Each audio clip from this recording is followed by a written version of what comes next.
Hello everyone, welcome to my channel LearnIT. Today there will be a session for use case scenario for requirement fulfillment which we use in our day-to-day development activities. If you are new to the channel, please like, share and subscribe to my channel LearnIT. Please watch my videos till the end for complete information. Okay, so what use case scenario we are covering today in our session is like get details of caller in incident form using a script include. Okay, so let's move further. So this is a use case. Create a new section under incident form named user details. Then on change of caller or on load of a incident form, we have to populate the required details under user detail section. The fields that will be populated on incident form will be manager, location, mobile number and username. Okay, so let's move further in my personal developer instance and show how we can implement this use case. Okay, so let's move further. As you can see, this is my personal developer instance and now I will show you how we can implement our use case. Okay, so let's move to our incident form.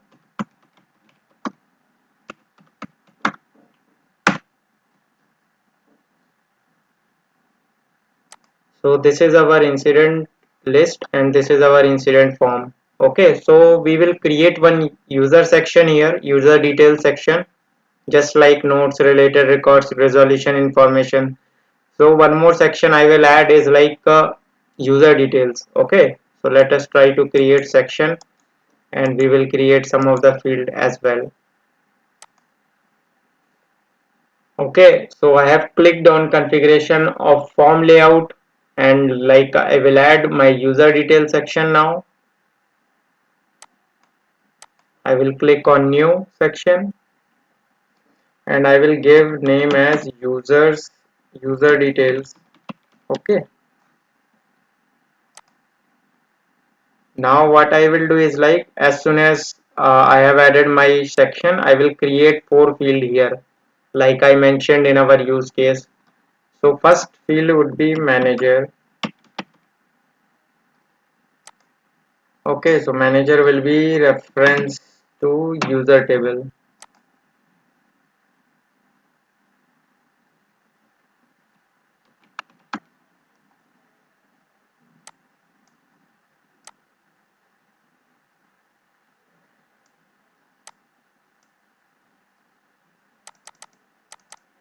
So I will select sys underscore user and I will add this manager field and then I will add location field. It will be also reference.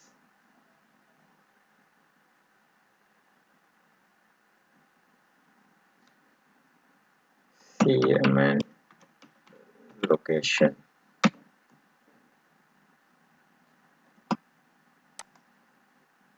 So I will add location.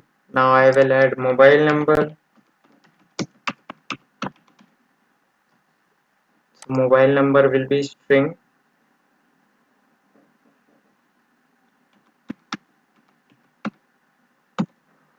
Okay. And then I will add username. And then I will add email as well. Okay. Add. Okay. So I have added these all field here. Now I will try to save.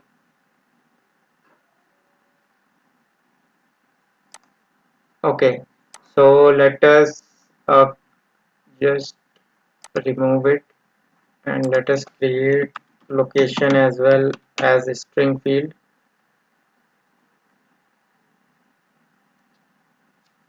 or let me add user location. Okay, that would be reference to location.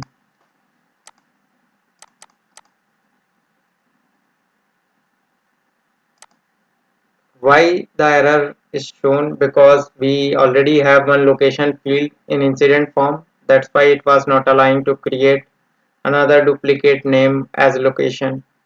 So I have added this field as users location so that confusion will not be there. Okay, so we can see our section is displayed here. Now what we will do is like we will populate these all values based on this caller. Okay, so let's try to create script include and client on change client script. Okay, to implement this solution. Okay, so now let's type script include.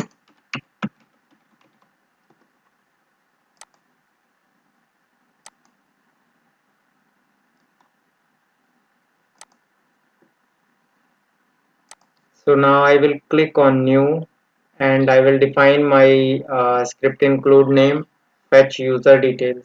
Okay,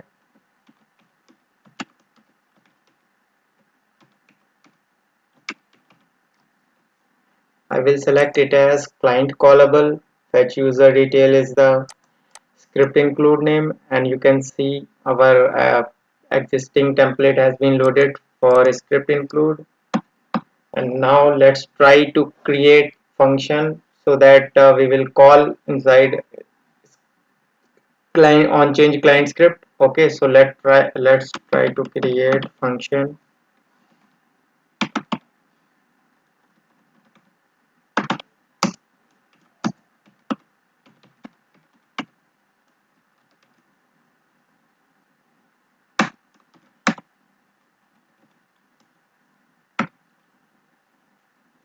Okay, now we will fetch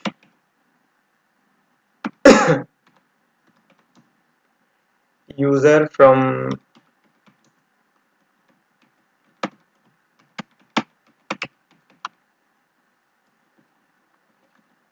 this dot get parameter. So I will fetch the parameter.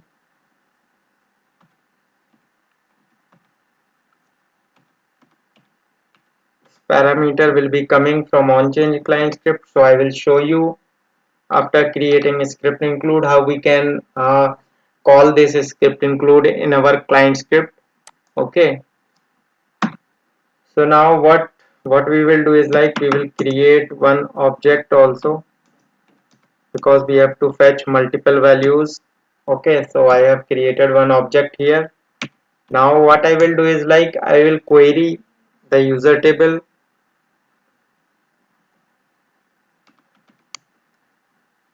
equal to new glide record.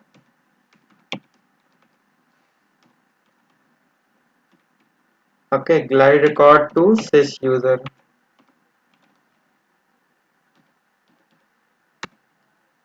Now user dot add query. What I will query is like I will query the sysID for this user because this is a reference field from which we are getting the value. So we will just select the user parameter which we are fetching. Okay, now what I will do is like user dot query.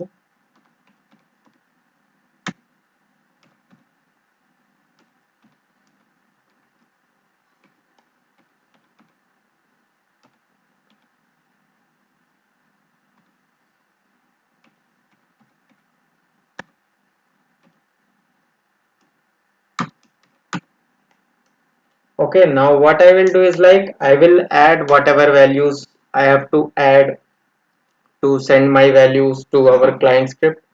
Okay, so there are 5 values. You can see here manager, location, mobile number, username, email. So let's try to add here everything. Obj dot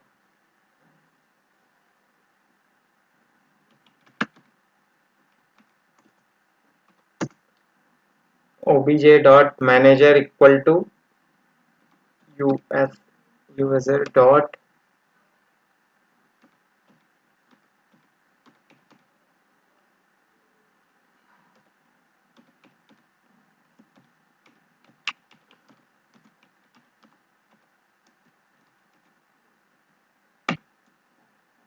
Okay, same way I will add for all the.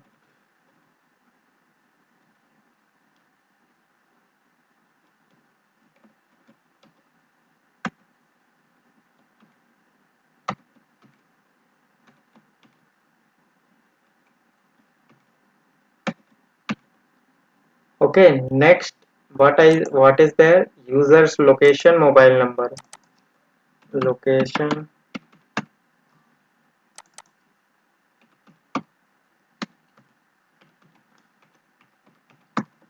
mobile number, username, email.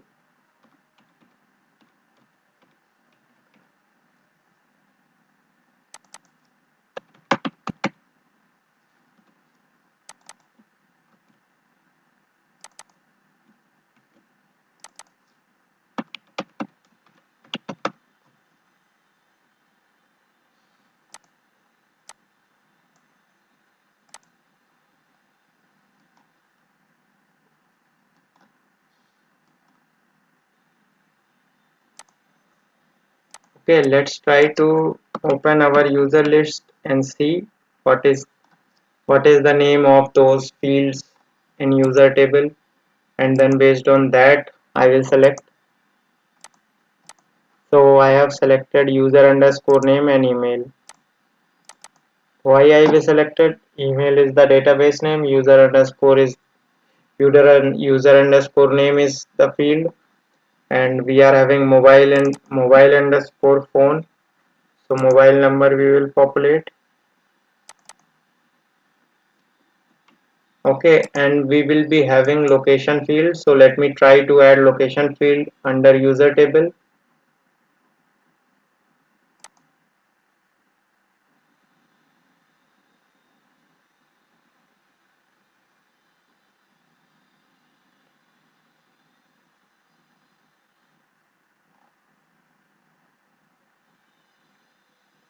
We can see we have our location field here.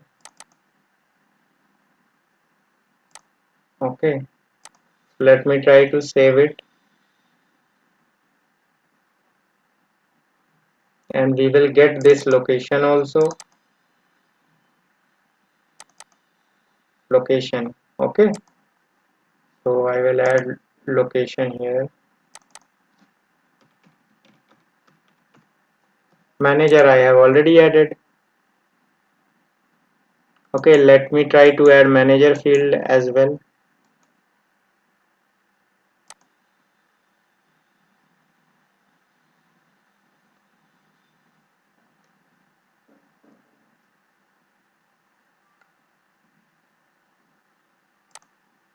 Okay, so let me try to add our manager here.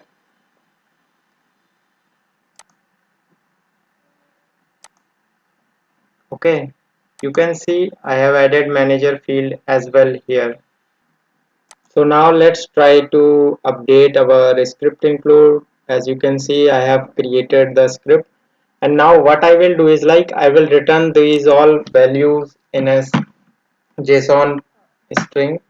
So I will pass this value like JSON return JSON dot stringify. Okay, so JSON, let me add here. Okay, so I have added this, and I will pass my object here. Okay, and what I will do is like I will just do my code as formatting. Okay, and let me try to save it. Okay, now we can see we have created our script include, and now I will try to create client script for this incident table.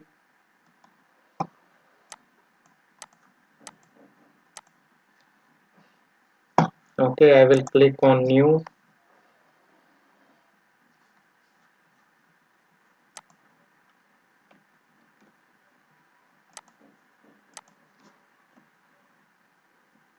I will give some name here, call fetch user details, and table will be incident. Okay, and I will select all and type will be on change. Okay, so on change of caller, I will run my script include, and I will start writing my code here, and like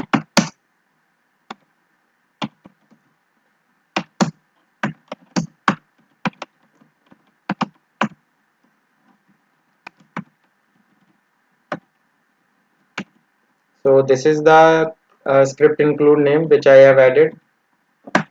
Okay, now what I will do is like I will add some parameters, add param, and here would be like function name which we have called in script include get data. So this will be under course. Okay,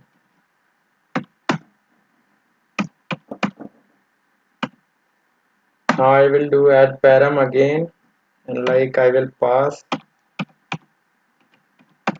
spam under user. So we can see we have used spam user, and same way we have to use here name. So this will be like executing as function, and this will be executing as like a parameter from, or we have to get value from caller, new value. Okay, now what I will do is like get XML answer. Okay, I will pass here callback function, set details. Okay,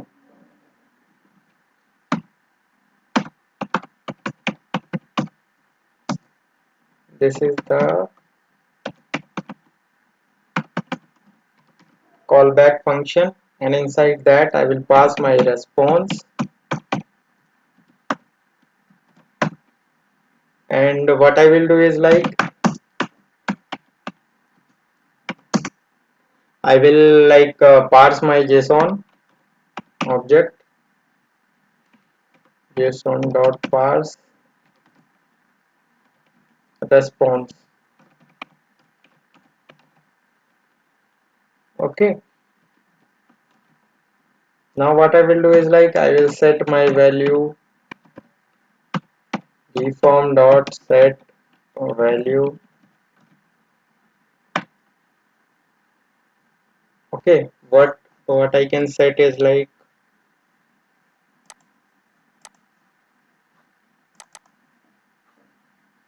u underscore manager.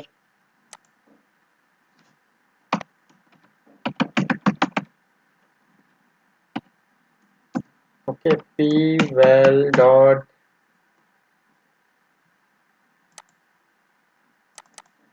manager.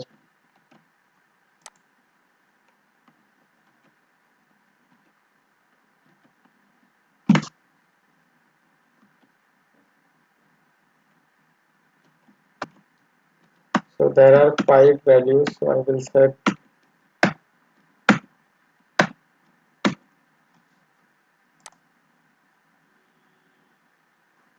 it will be like what, user's location, mobile number.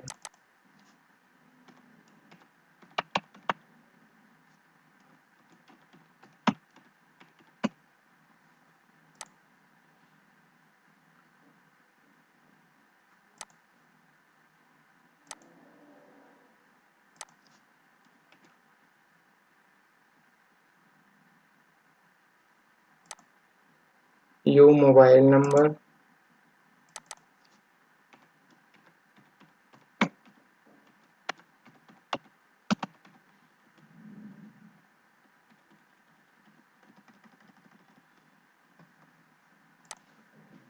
username, email.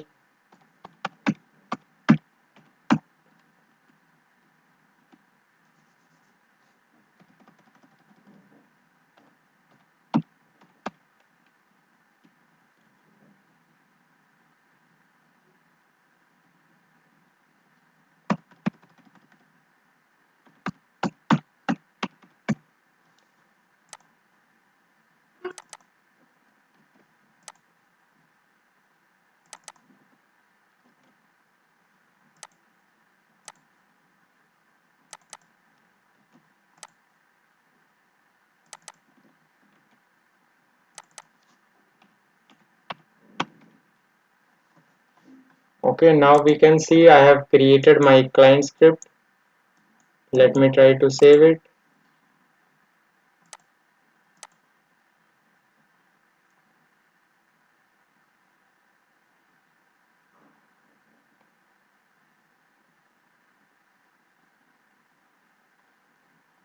Okay, now I will show you how it can be executed.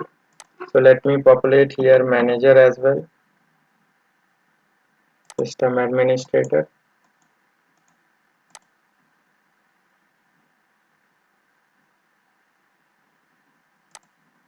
And now what I will do is like I will see how this script works in ServiceNow. As you can see, our form is loaded and nothing is populated because our client script will execute as soon as caller changes. So let me click on Able Twitter.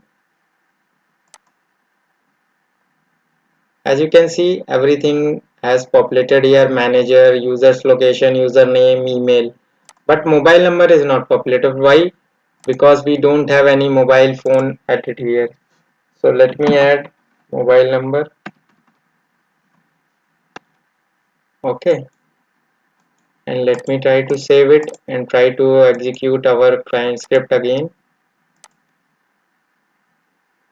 Now let us select Able Twitter and see. Now you can see everything is populated here: manager, users, location, mobile number, username, email. So everything is populated, right? So yeah, so we can see it is not working on onload, it is just working on change of caller. Okay, so what I will do is like, let me try to see, you can see this is loading function is executing, but it is returning, it is not returning anything on form load. So what I will do is like I will make this code as comment, and then I will try to save it and see how it executes on load and on change, both the ways.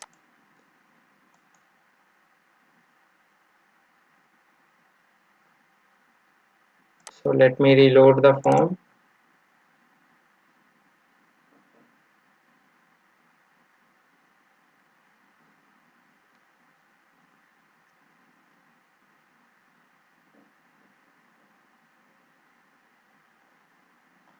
You can see David Miller is the caller and on load client script is executed, username and email is populated. But for this user, we are not having manager, users, location, mobile number. That's why these fields are not populated. But let me try to change it to Able Twitter, and you can see everything is populated. Okay, because this user is having all the details. You can see our value is populated, and on change or to Able Twitter, everything is populated, right? So this is the way we can execute everything like as part of user table, and we can fetch all the details from other table and populate into our form, like incident form, how we are populating user details here, right? So let me try to explain my code again. So you can see this is my script include and this is my client script. Okay, now what we have done is like this is the client script which is executing on client level. Okay, now here what we are doing, we are calling a glide ajax. Glide ajax means we are passing a script include name here, and then we are passing a function name here, and then we are passing a parameter as new value. Okay, and how this is happening is like get data and new value. So get data is like function which we have written here, and the parameter for syspam user where we are getting the users parameter from caller field, and then fetching those values, we are querying a glide record to the user table, and we are fetching all the required records from the user table, and then we are passing it to our JSON. So like it is captured in our object, everything like whatever we are passing here. And then what we are doing here is like we are getting a response from script include, and then we are parsing our JSON object from server side, and then we are setting the value, whatever value we are getting from the response. Okay, so this is all about the use case scenario which I have mentioned. If you are new to the channel, please like, share and subscribe to my channel LearnIT. Please watch my videos till the end for complete information. So let's move further. So copy work notes from RITM to catalog task. Okay, so let's see what is our use case scenario. So use case is like whenever we are adding some comments in work note section under requested item, then related catalog task should also be updated. Okay, so let's move to further in my personal developer instance and see how we can implement this use case. Okay, so let's move further. As we can see, our personal developer instance is loaded now, and see how we can implement this use case. Okay, so let's move in our RITM table.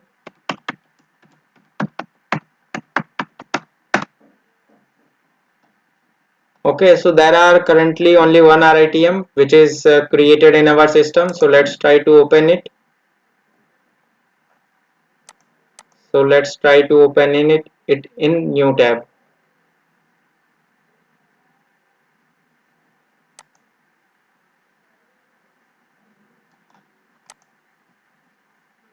So this is our RITM which is created in the system, and this is our task which is there in the system. So let me try to create one manual task as well under this item.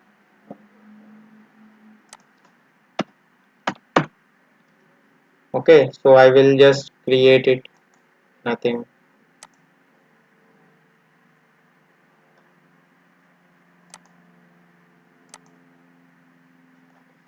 Okay, we can see our another SC task is created under this RITM.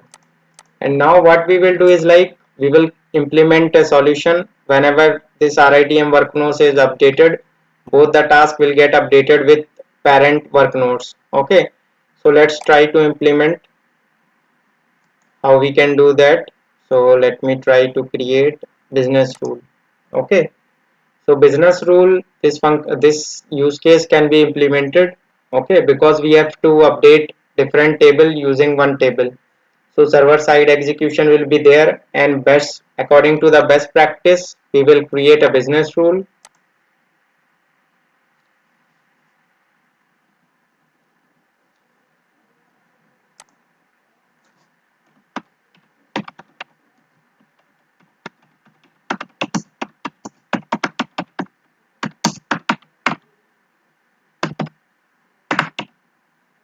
Update work nodes to catalog tasks. Okay, so I will click on advanced version here. Okay, and what I will do is like I will write this business rule as async, and it will be running whenever RITM is updated, and condition would be work nodes.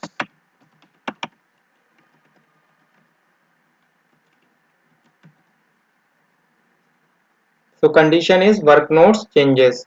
Why we are writing a async business rule? Because we are updating another table from this table, so that's why we are using async business rule here. This is our condition, async business rule on update and work node changes. So this is the condition whenever this business rule is executing. Okay, so let's move to our advanced condition and try to write a script so that our use case is fulfilled. Okay, so let's try to create.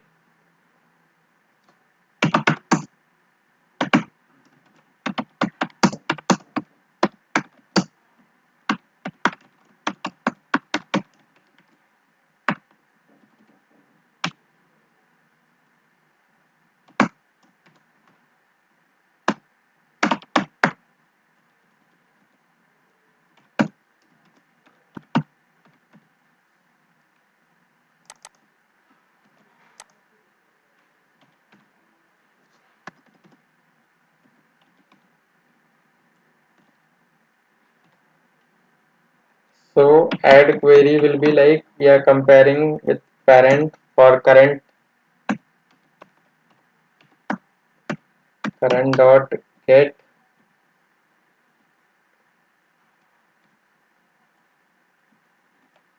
unique value. Okay, get unique value will return current record sysID, because on SC task parent field we have current table sysID. Okay, so let's move further and do a query.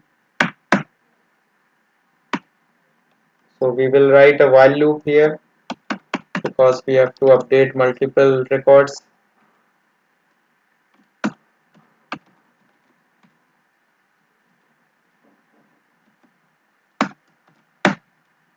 Okay, now what we will do is like we will update our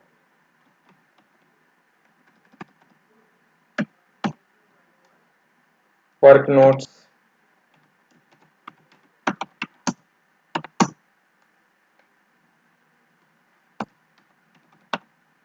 Current dot work notes.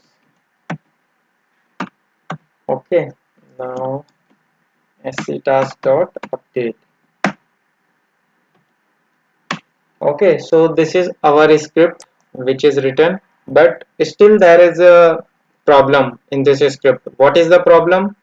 Since work notes is a journal field, okay, so what it will do is like it will not update anything because RITM is having work notes. Suppose like we are adding test work notes, okay, and saving this RITM. So we can see, suppose there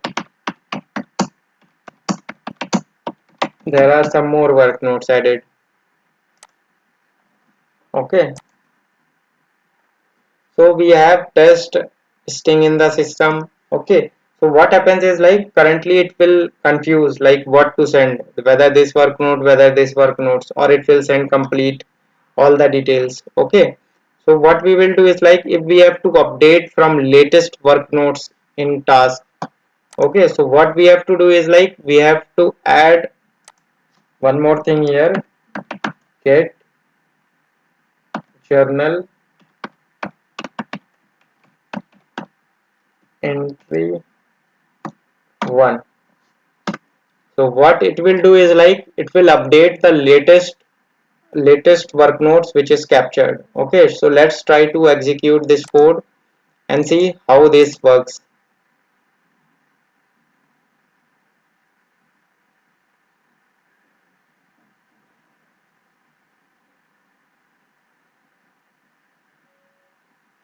Okay, now let's try to execute. Let's type something in work notes, testing from LearnIT codes. Okay, so what will happen is like as as soon as I will save it, okay, you can see the work notes is captured on RITM. Now we have to check whether something is updated or not. As you can see in both the tasks, we have got one update testing from LearnIT codes. Okay, so both the task is added with required comments.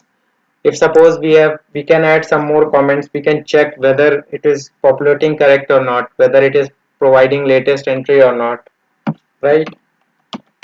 So let me write LearnIT learning.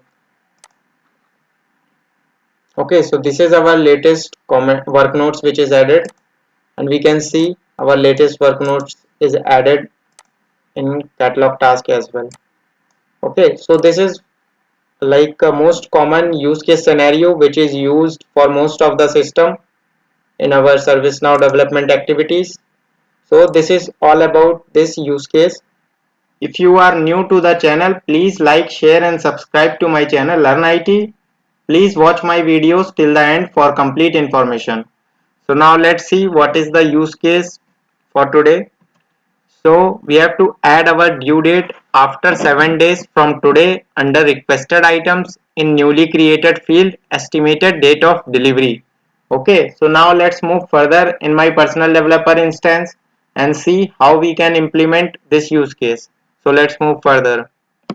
As you can see, we are now into our personal developer instance, and now I will show you how we can implement this use case. Okay, so now let's move further and open our requested item tables.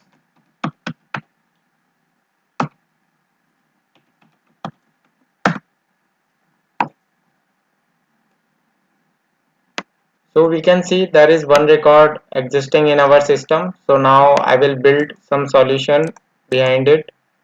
so that our estimated date of delivery will be implemented. Okay, now we can see we are having a due date, but our customer asked one more field, estimated date of delivery, which is a purely date type field. This is a date time field. Okay, so now let's move further and try to create field here.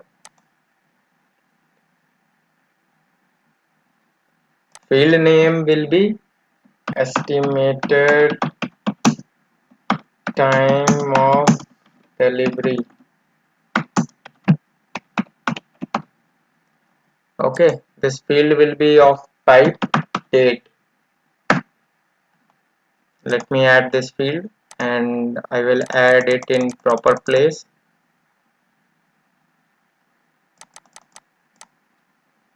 Okay, now let's save it.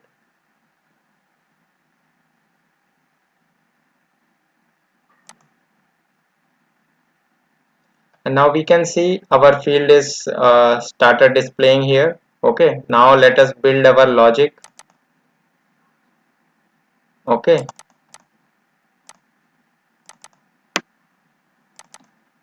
let me copy this database field name. Okay, now let me try to implement a solution. So I will create business rule for this because I will be executing this script on insert whenever any catalog item is created. Okay, so I will create business rule before business rule.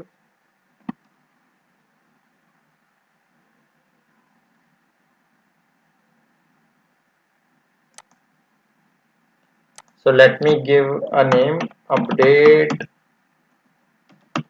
delivery date.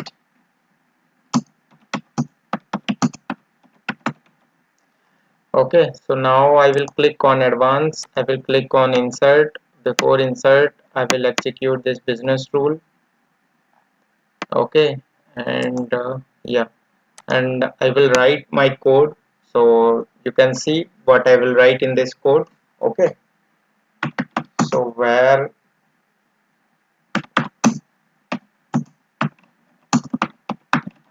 let me create the code first and then I will explain you each of the line what I have written.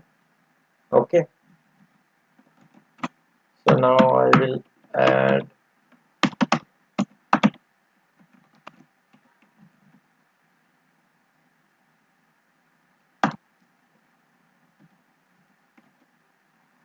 Okay,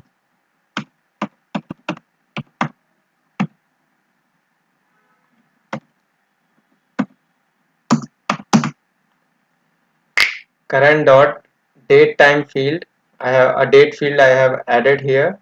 Okay, and now I will add this GT. Okay, yeah, now our script is completed. It is a very simple script which I have written. Anybody can write and use in their code.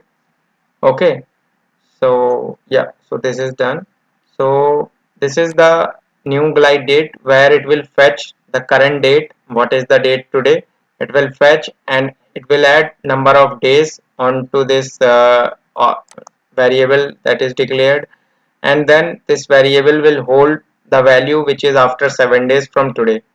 Okay, now let me try to save it and execute whether it is working or not.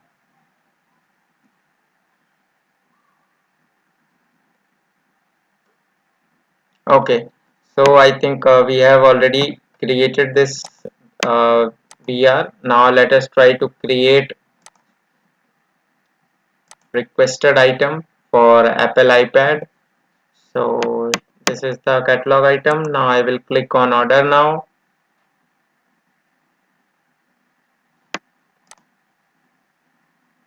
And now you can see what is the date today. Today date is 16th, but it is coming 23 because 7 days is added onto this estimated time of delivery, right?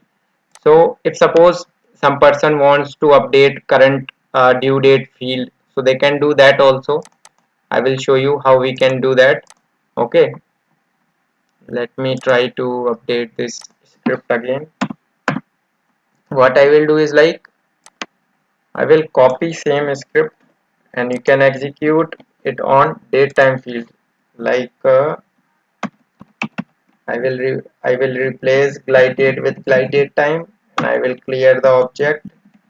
And now here I will do GDT again, and now I will change the field name to due date. Okay, and this object. Okay, now we can see this both script is created, and we can again execute this script whether it is working or not for certain catalog items. Okay, so now let me try to create this item again and see whether our script is working fine or not.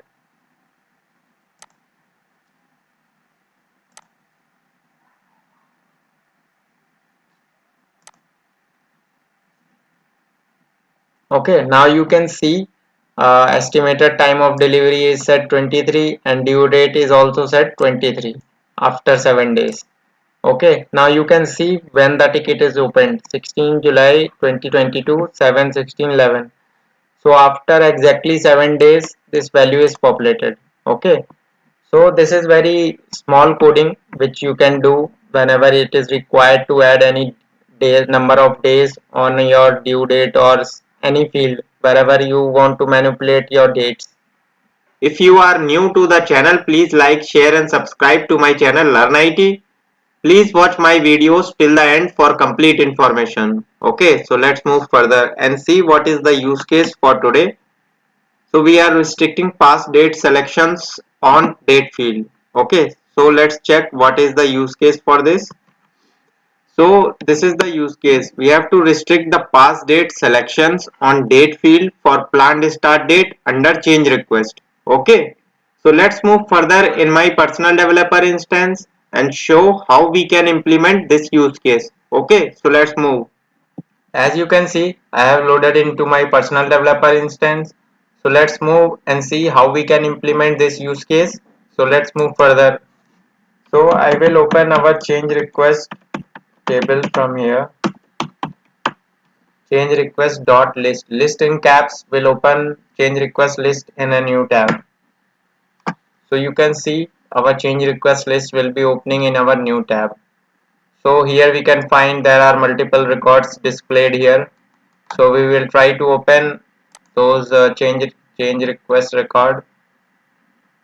So this is our change request. Currently what we are trying to achieve is like planned start date should not be older than today.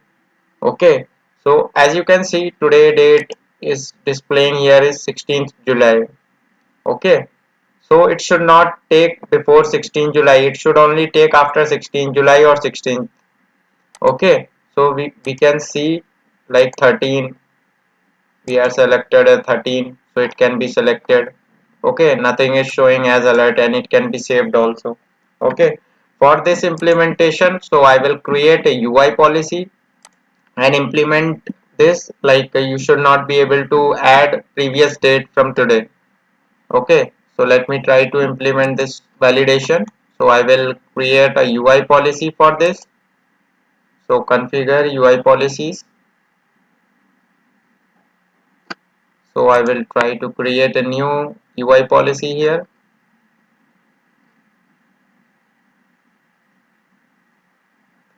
So I will write start date should not be added as added before today. This is about short description for planned start date. So let me add planned also. Okay.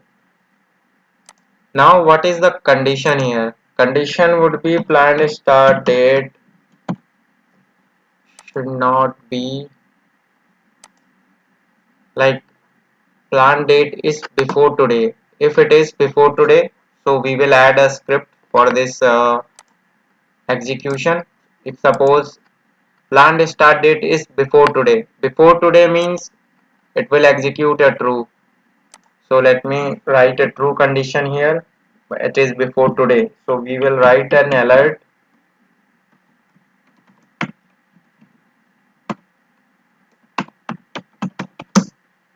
planned start date should not be added before today. Okay, we will format this text and save the record.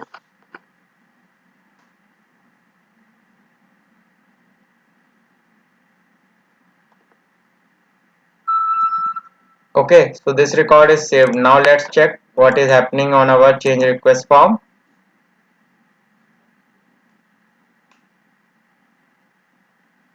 So you can see our change request form is loaded, and let me try to select previous dates. So see, we are getting an alert. Okay, so we have clicked on OK, but see, you can see the older date is still populated. It should not allow to add older date as well. So what we will do is like we will add one more line of code here, like gform dot clear value to start date.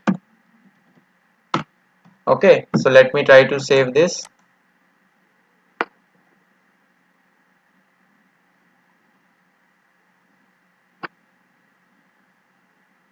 And now we will load our change request form again.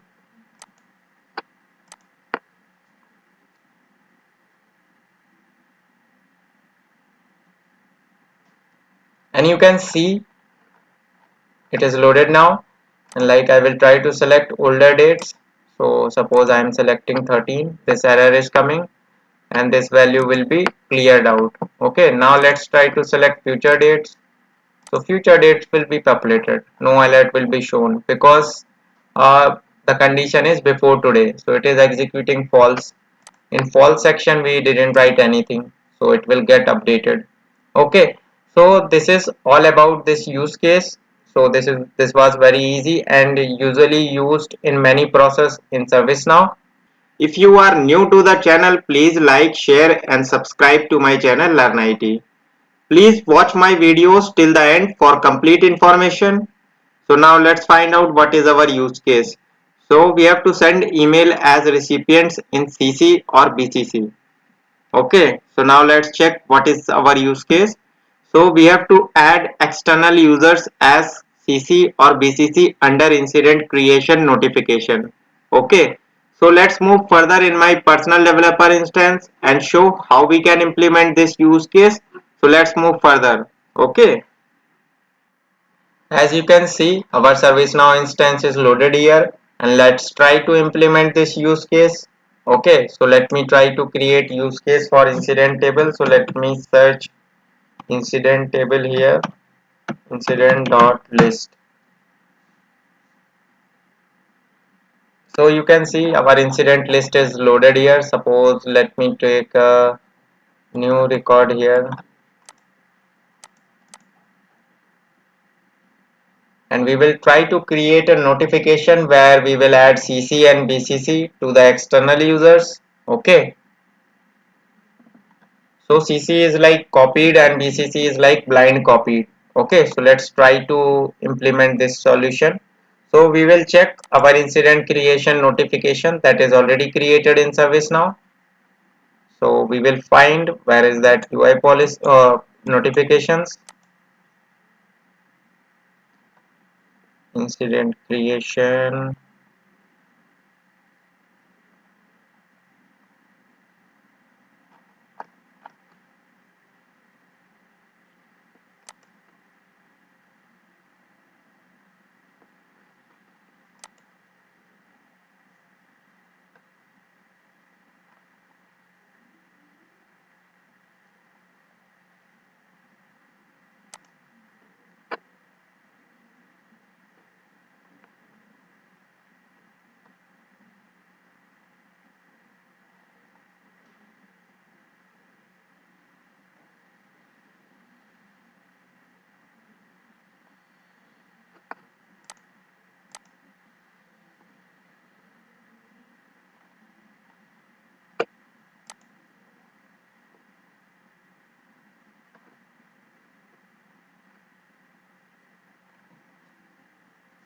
So we have this notification which is created out of the box, and we can see like it is marked who will receive is caller.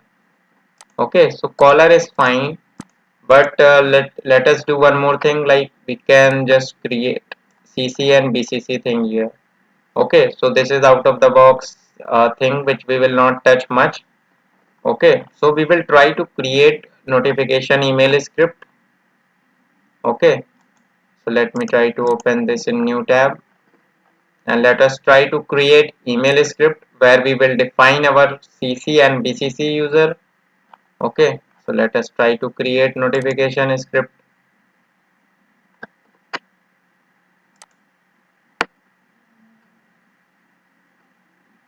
Okay, so now what I will type here is like add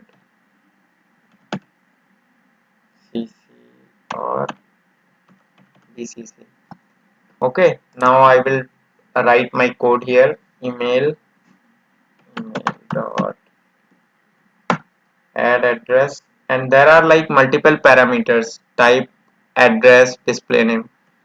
So type is like what type of email it is. Like I will type CC, and then we have to provide email address. So I will provide my personal email ID, Prashant Mr. Shine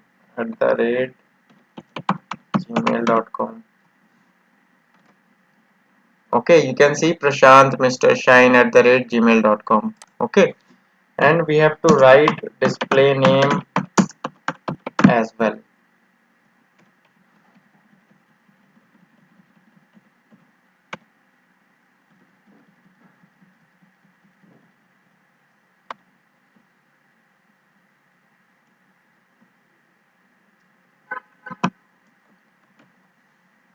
Okay, so now I will add same line here, but just one change I will do is like I will do it BCC. Okay, we can see our email script is written email dot address CC and email dot add address BCC.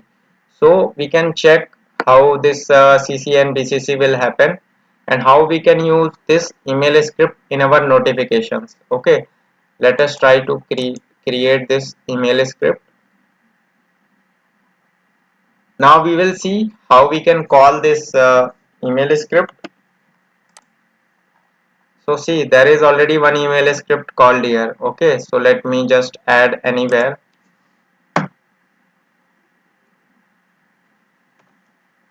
Dollar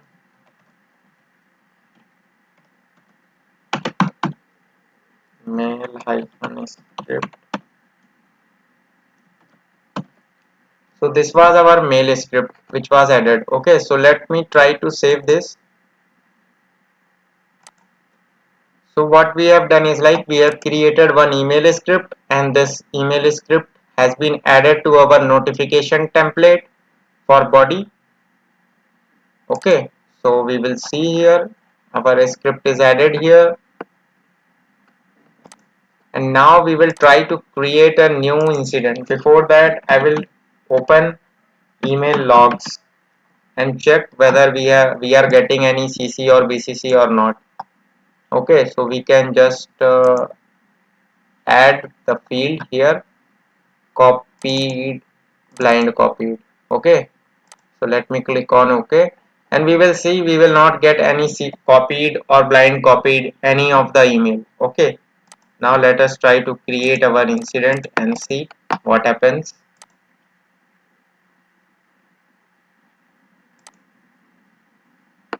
Caller will be, let me select the caller as Aline. Test incident, and I will like to save this record.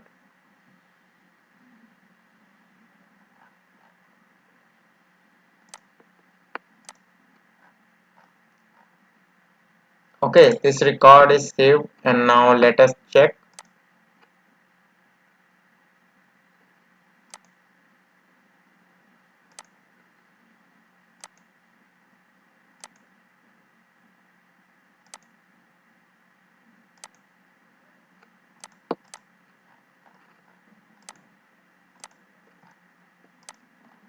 Went to the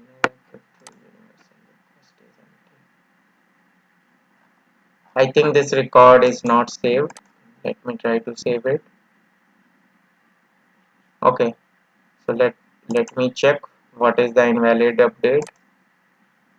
Let us try to create again and check whether it is executed.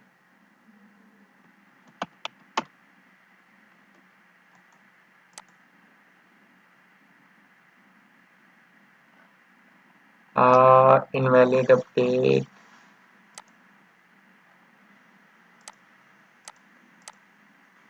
Okay, so let me try to clear this. Okay, now I will try to save this record. Okay, so this record is saved now, and we will check whether it is executed or not. Okay,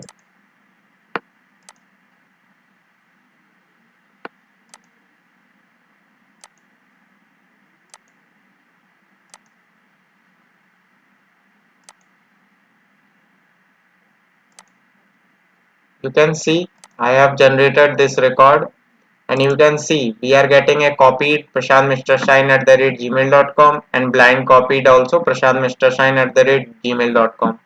And the caller is the recipient, so Alejandro Mescal. You can see Alejandro Mescal is the user, and user is getting email and recipient, and copied is Prashant Mr. Shine at the rate gmail.com and BCC as well.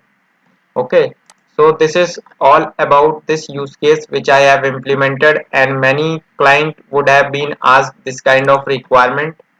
If you are new to the channel, please like, share and subscribe to my channel LearnIT. Please watch my videos till the end for complete information. So now let's check what is our use case. So we have to copy attachments from one table to another. Okay, now let's see in detail what is our use case.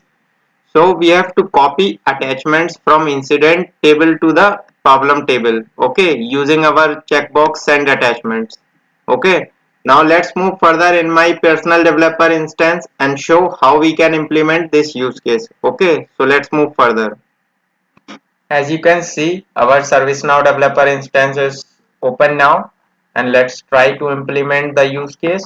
Okay, so now let's redirect to incident form.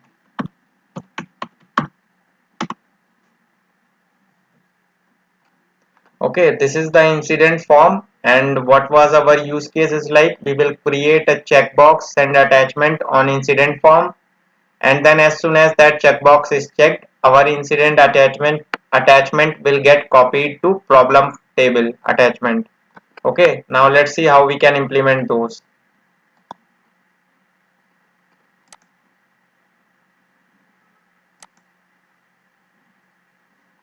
Okay, so we will create a button here, send attachments, configure form layout, and we will create a send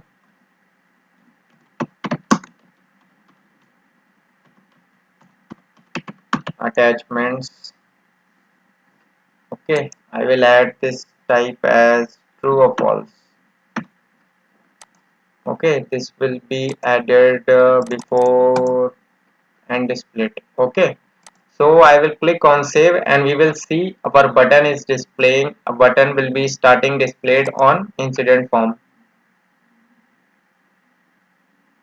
Okay, we can see the button is started displaying here, and now what we will do is like we have to copy our attachment from incident to problem. So we are not able to see problem related list here, so let's try to add problem related list here first.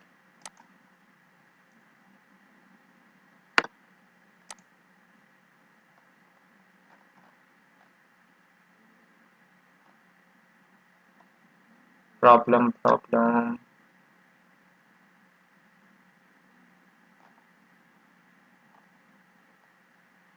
Yeah, so this is the problem related list.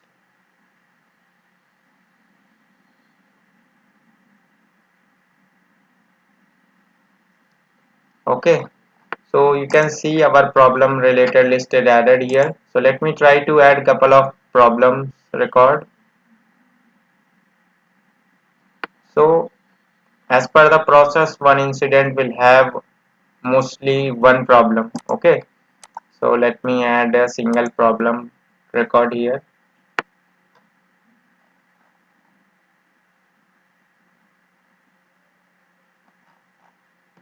Okay, so now what I will do is like I will open this again.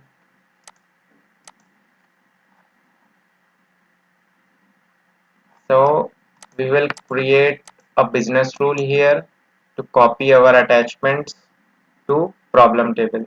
Okay, so let's try to create a business rule here.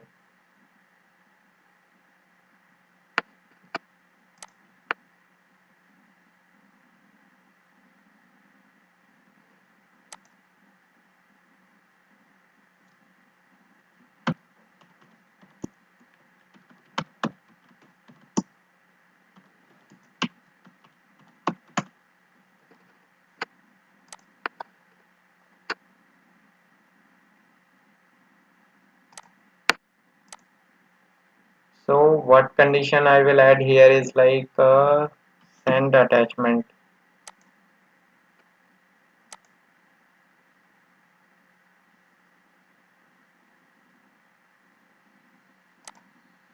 Send attachment changes to true. So let's try to add our code here.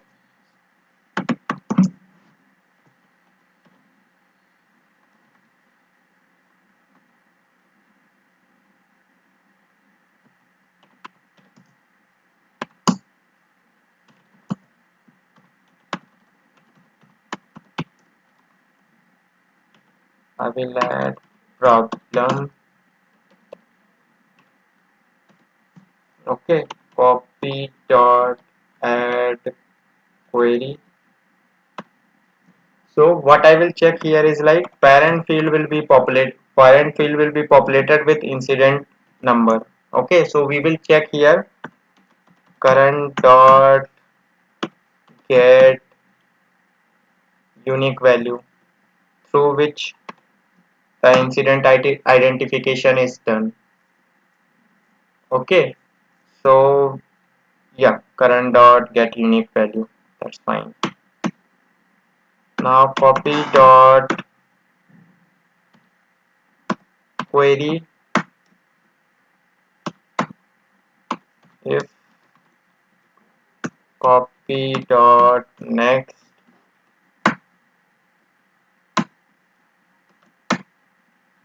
So what we will execute here is like we will copy our attachment from incident to problem. Okay, so there is a tag glide sys attachment glide sys attachment dot copy glide sys attachment copy. Yeah. So here I will select the source table.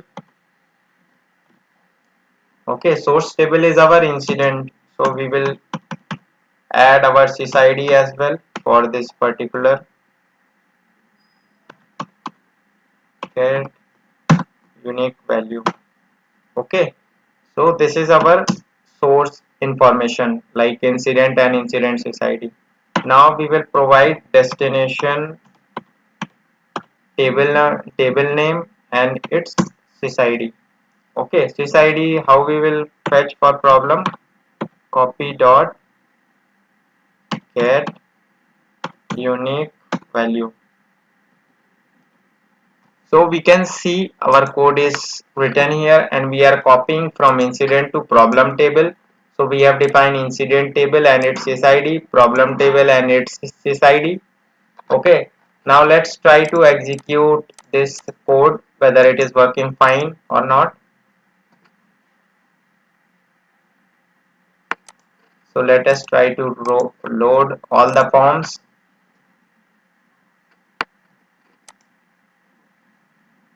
Okay, so our script is saved now and let's move to our incident form and add any attachment here.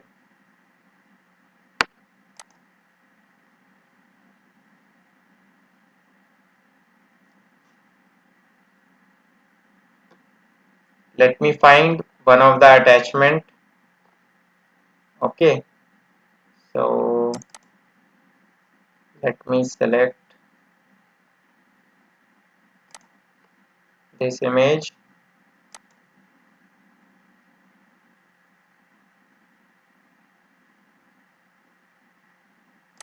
You will see our attachment is added here.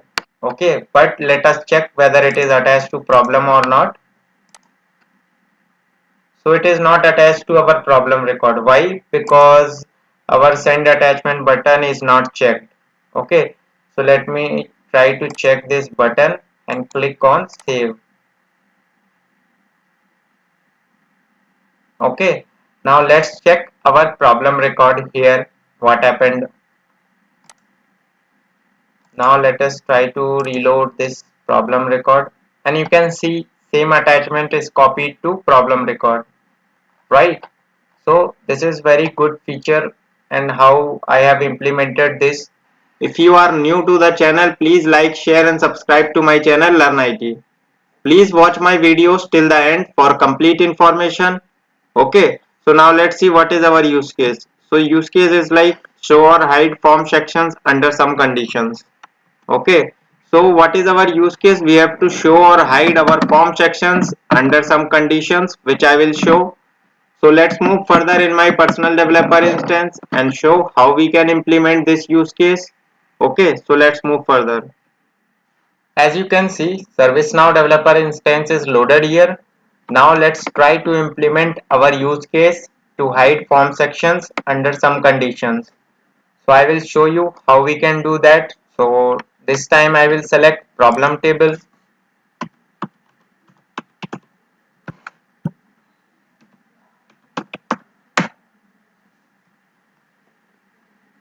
So I have selected a problem table and I will open this records. As you can see, our problem record is loaded here. Okay, and we are seeing multiple tabs here, right? And now we will try to hide those sections based on some conditions. Okay,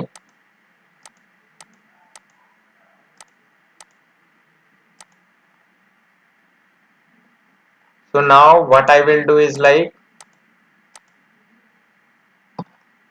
I will first find whether like what are all these section names. So we will get those section names first and see what are the names, and then we will write a script to hide sections on some conditions. So what I will do is like I will create a UI policy.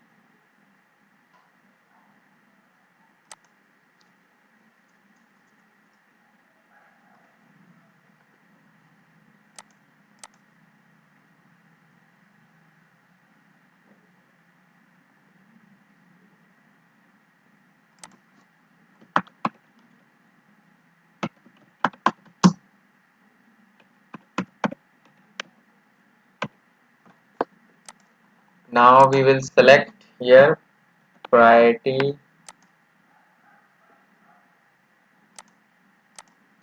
is 2. Okay, and we will get the sections because we don't know what is the name of the section. So first we will find what is the name of those sections. Okay, how we will find? We will write a alert here.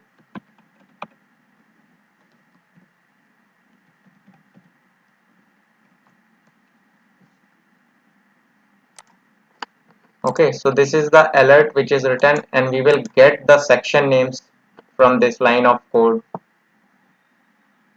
Okay, I will show you how.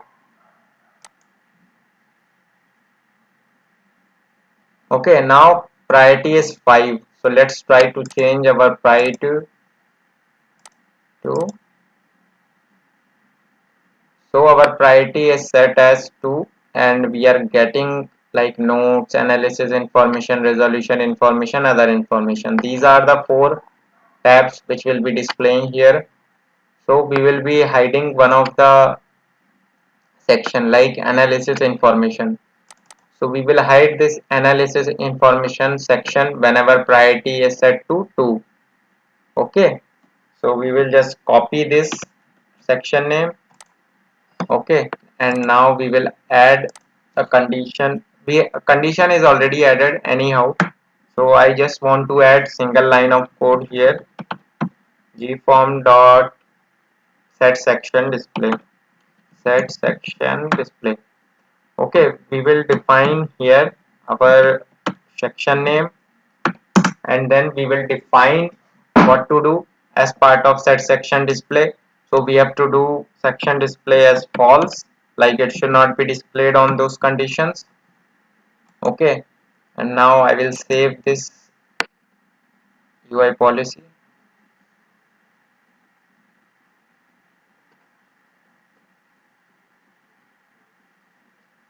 Okay, now we will see what happened on those problem records.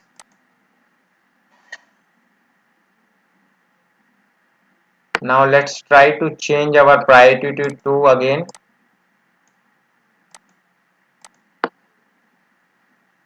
So we can see alert is displayed, and as soon as the alert will go, this analysis information section will be hidden. Now you can see our analysis information button or section is hidden. Okay, this requirement will be asked from many of the customers and for most of the clients. So this is very useful script. If you are new to the channel, please like and share and subscribe to my channel LearnIT. Please watch my videos till the end for complete information. Okay, so we will check what is our use case. So we have to hide fields from personalized list in ServiceNow. Okay, so what is our use case? We have to hide priority field from personalized list under incident list view for non-admin users. Okay, so let's move further in my personal developer instance and show how we can implement this use case. So let's move further. As you can see, our personal developer instance is loaded here, and let's move further and try to implement our use case for how to hide fields from personalized list in ServiceNow. So we will try to hide one of the field in incident list for non-admin users. Okay, so let us show you how we can do that. So let me try to open our incident list first.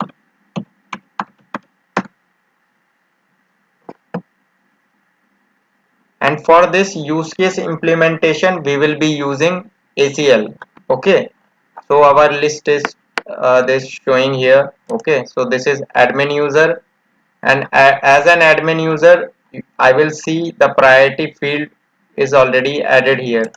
Okay, from this personalized list columns, but in incident list for non-admin users, you will get priority hidden from this personalized list columns. Okay, so let me show you how we can do that.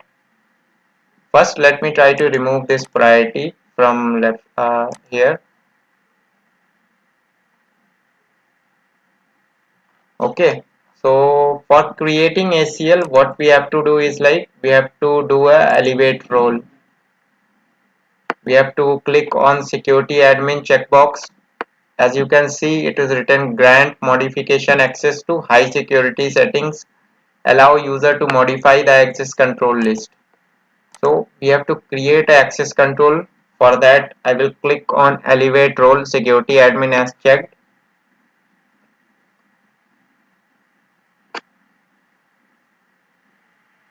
Okay, now let me open a incident record for just configuration creation for ACL. So here is security rules. Okay, there are many ACL which is written out of the box, but we will create a new ACL for this. So this is a ACL which we will be writing here. Okay, so we will just create a type as record, operation as listed. Sorry, add to list. So I have selected this add to list here, and now what I will do is like I will select here incident table, incident dot priority. So I will provide add to list access only to admin users. So this priority field will be visible on two personalized list columns only for admin users. It will not be visible for different users. Let's try to save this ACL.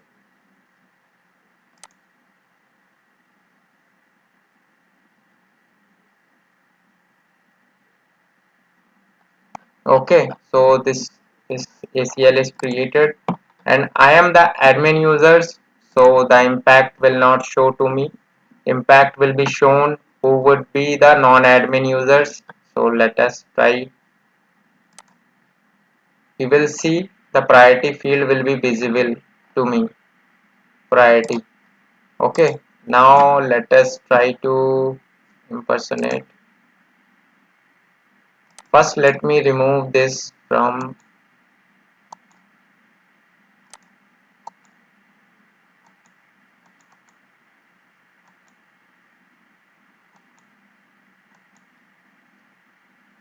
configure list layout. So let me remove the priority field from list layout first. Okay, and save this. Now we will impersonate one of the non-admin users. So let me click on some of the user.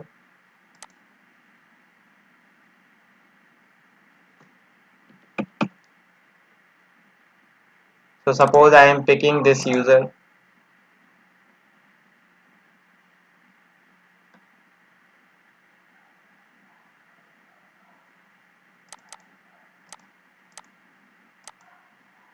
And we will check whether this will be shown to this user or not.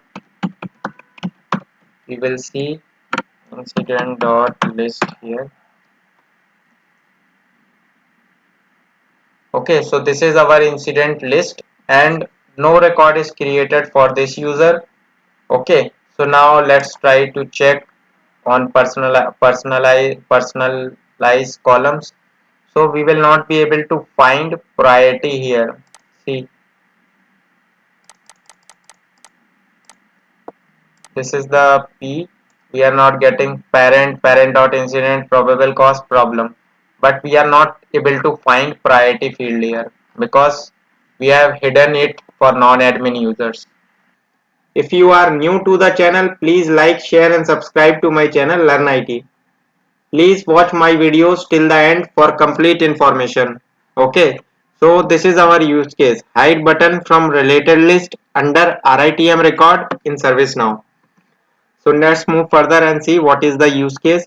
So we have to hide new button from related list under RITM record for a specific catalog item. Okay, so I will show you how we can do this in our personal developer instance. So let's move further.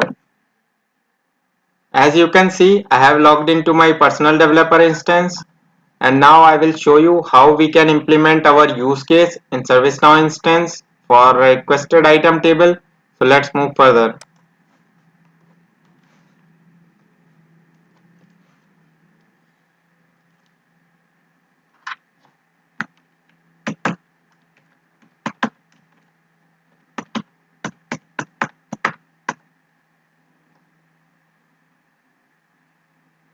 Okay, so this is our requested item table. We can see like Apple iPad 3 is requested every time.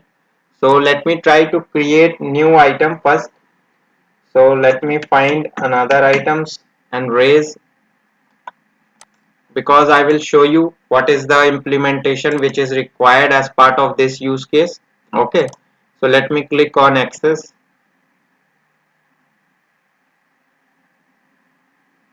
Okay, let me try to raise a request for this access. Okay, so I will click on order now.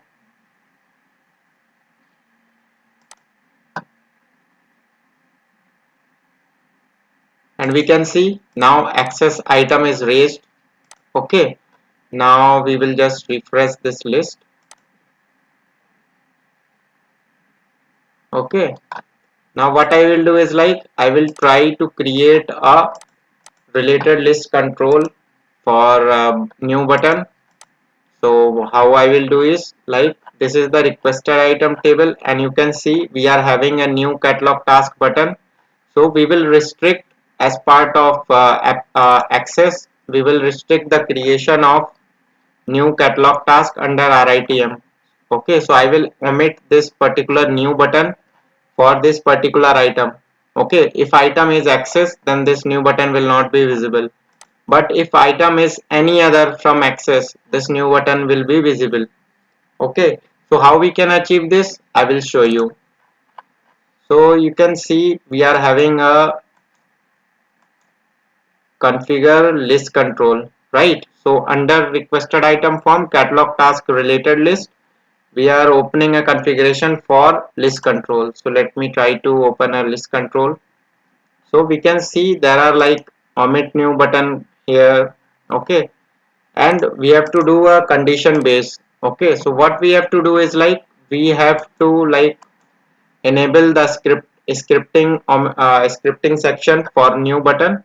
So let me try to go to form layout, and we will find omit a new condition. Okay, same way we can do for edit condition as well. So I am trying for omit new condition first. Okay, so let me click on save, and we will see the omit new condition section is visible now, and I will write a condition for new. Okay, so I will replace this condition, and I will write a condition if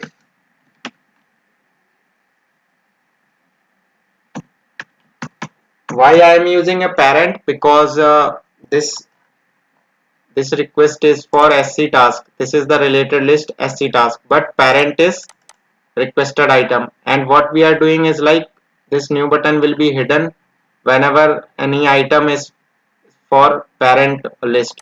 Suppose this is the RITM is the parent of catalog task, and we will check the condition based on this item.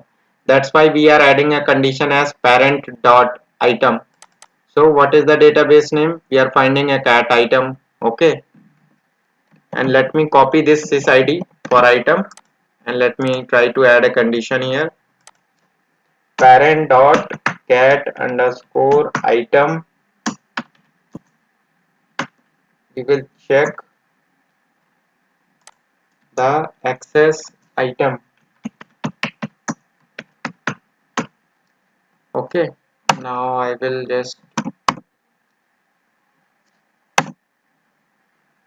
write a condition. Condition is already written, so I will just return a value true.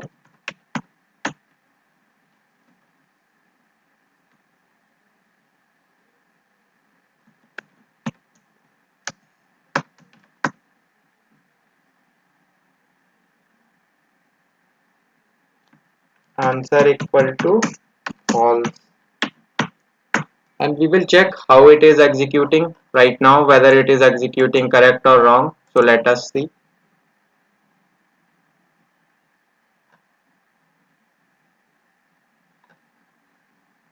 So we can see we have written a omit new condition script here. Let me like I have done the formatting of code, and I will save it again, and I will reload this RITM form and this RITM form. Why I have opened these two items? Because one is for access and one is for iPad 3. Okay, so we can see in access item we have new button here, and here also we have new button here. Okay, so let me check what went wrong here.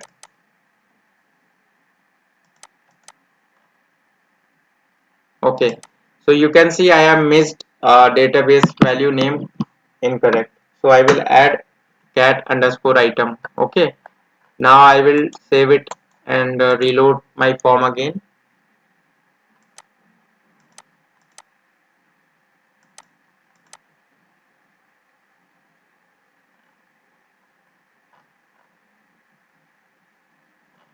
You can see now this is the access item, and we are not able to see new button here.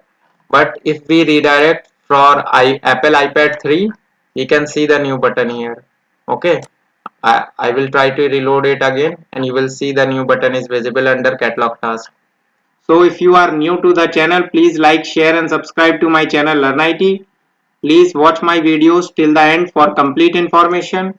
Okay, so let's see what is the use case scenario for today's session. So today we will be displaying the list of incidents as per the logged in user's location with incident location. Okay, so I will be showing you how we can display the incident as per logged in user's location. Okay, so let's move further in my personal developer instance and show how we can implement this use case. As you can see, personal developer instance is loaded, and now let's move how we can proceed to our use case, that is display number of incident based on logged in users location. Okay, now let's move to our incident records. How many incident records are displayed in our system? Now I will click on open, or let me click on all first and see how many incidents are there. So there are 68 incidents as total here, and we can see we are having empty locations and some of the location populated as well. So the location which you are seeing here is the location for system administrator as well. Okay, now we can see there are 6 records populated with this location, but we are able to see all the records. So now we will implement a solution so that we will be able to view only 6 incidents. Okay, so now let's move further and see how we can create this implementation using business rule. Okay, so we will create a query business rule here because we have to restrict the query for other locations. So we will try to create a query business rule here, and we will implement the JavaScript code under this business rule. Okay, so let me click on advanced, and it will be running on before query. Okay, so now I will put here is like display incidents based on users location. Okay, so this is the thing. So based on user location. Okay, so I am creating a before query business rule, and like I will create our script under advanced section. Okay, now let me try to create a code here.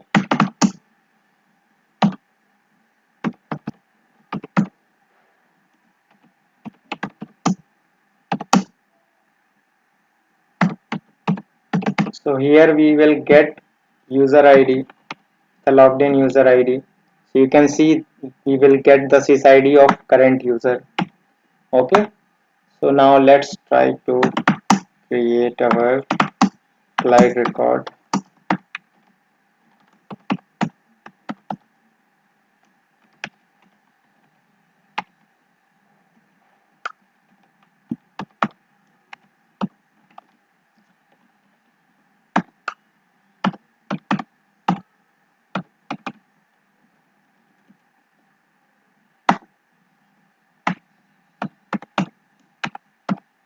Here I will make a condition check because using current user we will get the logged in user sysID using this variable. Okay, so let me just paste it here directly, and now we will proceed further for our query user dot query. Okay,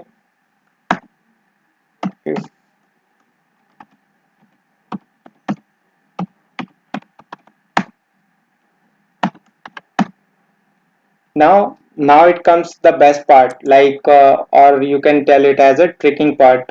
So here we have to write whatever we will write, it will be executing on query business rule. Okay, this was just the condition check whether we are using our logged in users for displaying the incidents. Okay, so this is the logic which is created. Now let me try to add a query here, current dot add query. So here what I will do is like I will add a query for location so that it displays the locations incident. So whatever location for this current logged in user there will be, it will be displaying all those incidents. Okay, so let me create. Okay, so now our script is ready to execute and we will check whether it is working or not. So let me try to save this record. Now we can see our script is saved. Now let us check our incident list. And now you can see we are able to view only 6 incidents because we are getting these locations as current logged in users location and we are not able to see any other incident. You can see if I click on all, those are the all incident, closed, new, on hold, all the incidents started displaying here which is under these locations. Okay, if I'll show you our logged in user, so logged in user is this person. Okay, let me show you. So now you can see my location is 153 South Sierra Avenue, Solon Beach, CA. And the location which are populated here, those location incident will only be displayed here. You can see there are number of incident is 6 and we are getting all 6 incident for this locations. Okay. So I think this clears what is our use case and how I have fulfilled this requirement using our query business rule. Okay, so let me show our business rule once again.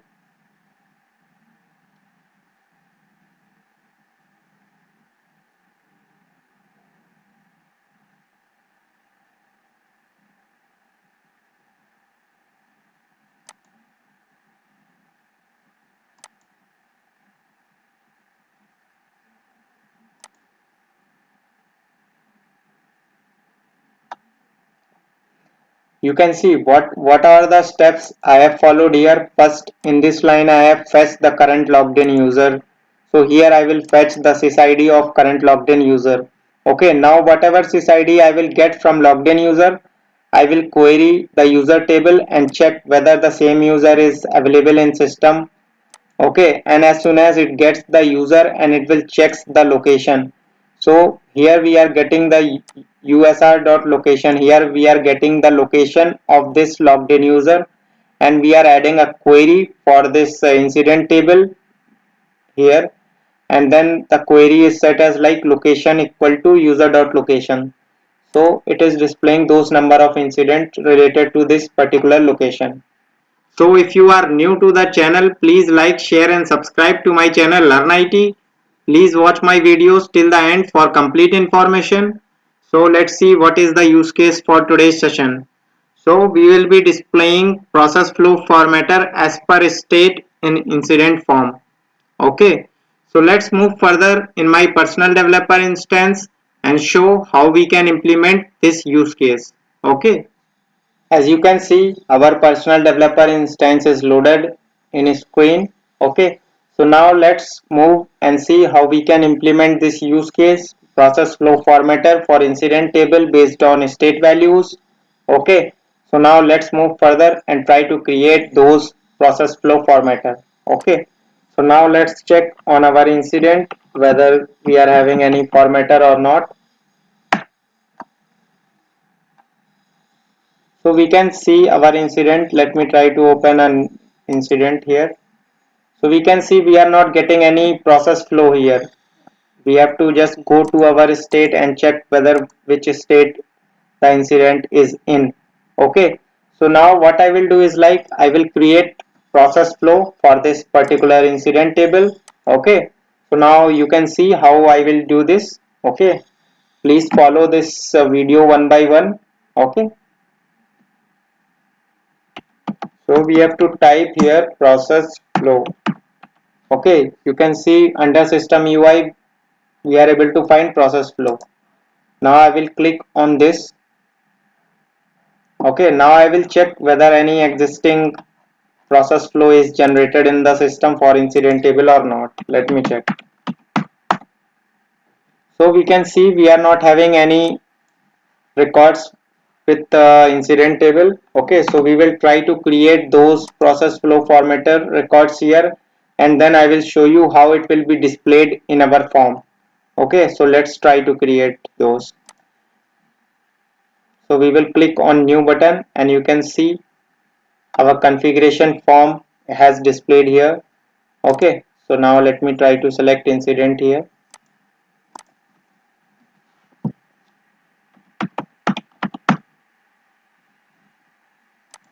Okay, I have selected incident. Now I will select the name. Okay, name would be new. This label will be the label which will be displayed here in topmost section of this incident form. Okay, so let me try to create those and show how we can display these. Okay, so let me provide a condition here.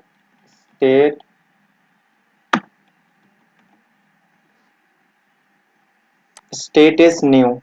Okay, so we will create this particular process for new, and similar way I will create for all the states which is present in incident form. Okay, now you can see the message process flow formatter automatically created for incident table.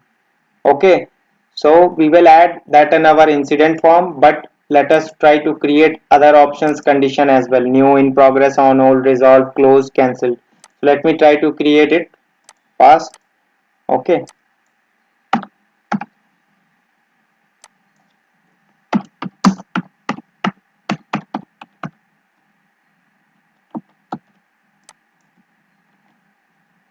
what I will do is like I will do insert and stay.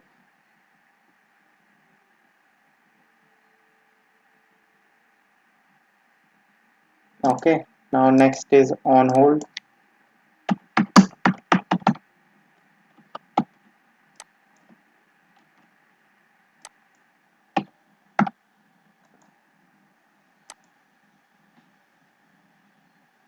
I will create for all the states because that will look good for our incident form. So I will show completely how it will be displayed.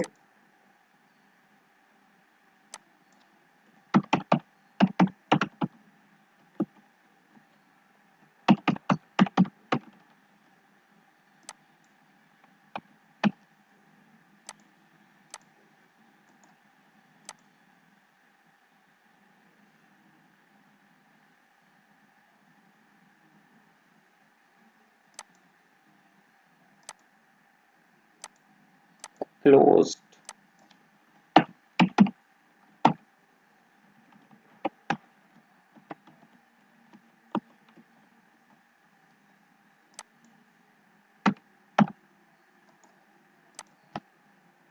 So one more is there. Let me try to create that also, and I will show further how we can add this in our incident form. So let me add cancelled as well.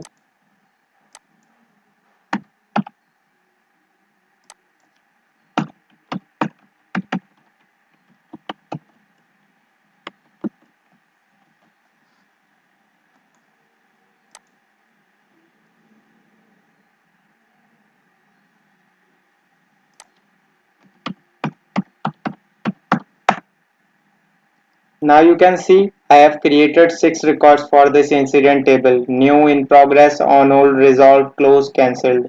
This flow formatter. Now let me try and see whether this process flow is added on incident form or not. Let me try to check this.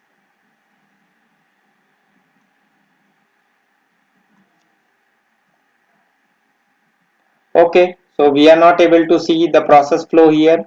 Okay, so now I will tell you how we can do that. So let me configure form layout here. Okay, now here we have to find process flow.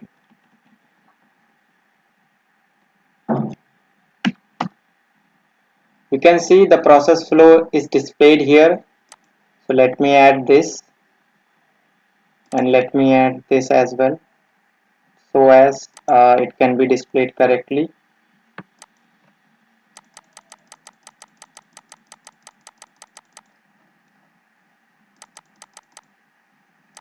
you can see the process flow will create on top. You can see I have added this field process flow here. Okay, on top of the form it will be displaying because that will look on top only properly. Okay, so let me try to save it, and now you can see our incident is in new state, so it is showing new here. So now let me try to click on in progress and you will see how our form looks.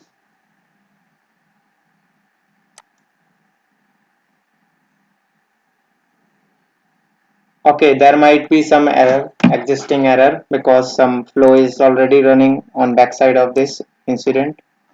Okay, so we can display our records here, and now I will show you how it looks when the incident is in on hold.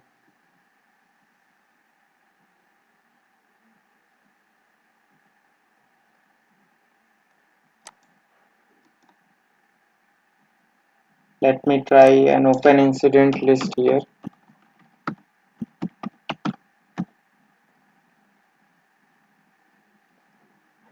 Suppose let me open on hold closed.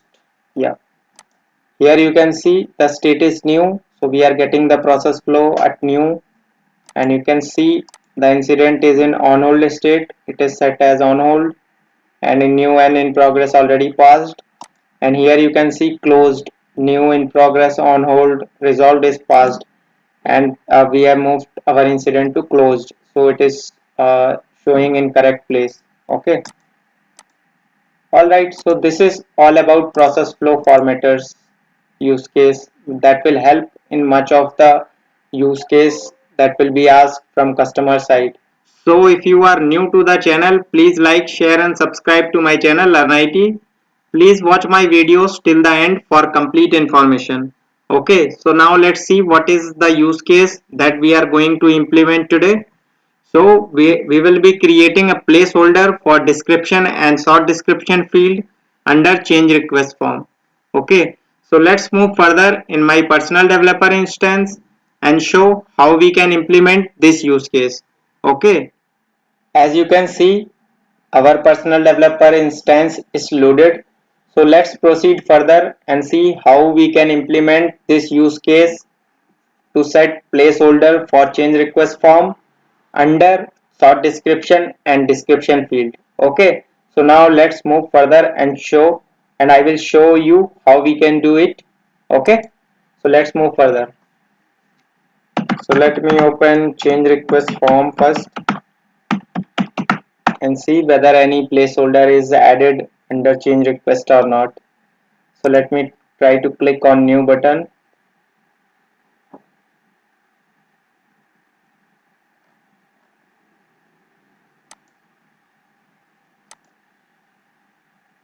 I am selecting ITL view, and you can see no any placeholder is provided under short description and description field. Okay, so what placeholder is like? It will be a text, but it will not be a string. At the time of data save, it will not save any data, but that would be setting as placeholder and will guide you how we can populate short description and description field. Okay, so now let me try to create this placeholder for short description and description. Okay, so for implementing this, I will create a on change client script here. Okay, so let me try to create on change client script. Sorry, on load client script, because we have to see the placeholder whenever our form is loaded.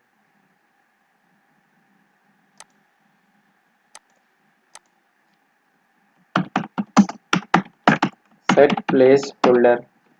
Okay, so UI type is selected as all, and we will select on load client script.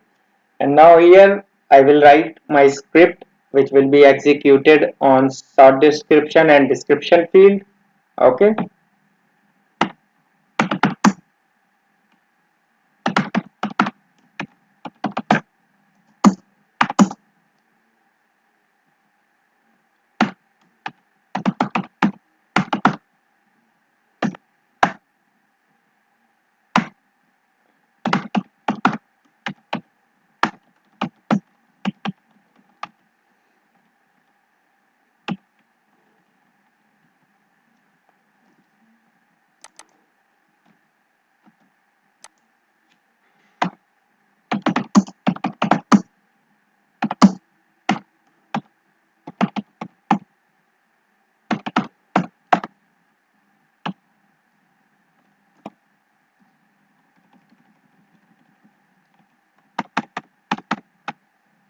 So we will get the control for those fields. Okay. And now I will set the placeholder for those fields. Alright.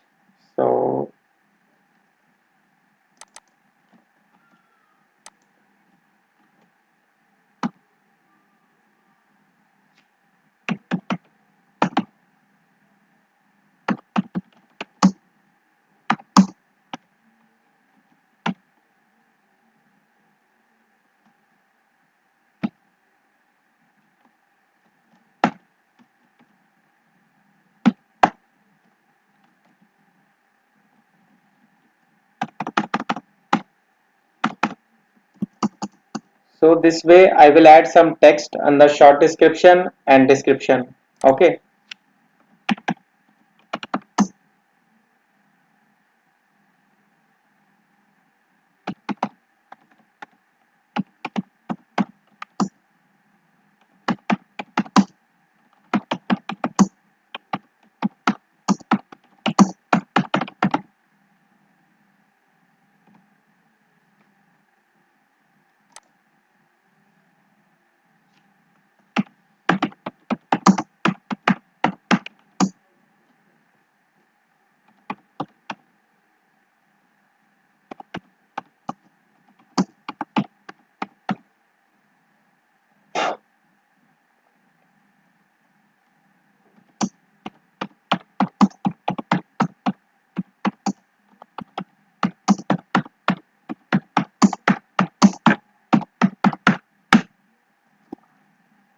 Okay, now let's see how this will work on our forms. So let me try to save this client script. Okay, now our script is generated. Now let me try to do formatting of this code. Yeah, so formatting is fine. So now I will redirect to our change request.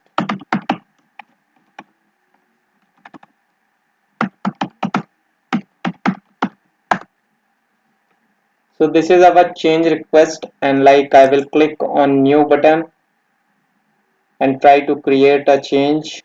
Suppose I will try to create normal change here. And now you can see our placeholder started displaying under short description and description field, right? So it looks very good. See, and like I will remove the data and you will see the placeholder again, right? So it will provide a good thing to the users so that they can enter the details properly. So this can be used in multiple places like service catalog, incident, and this will be used efficiently on service catalog side, right?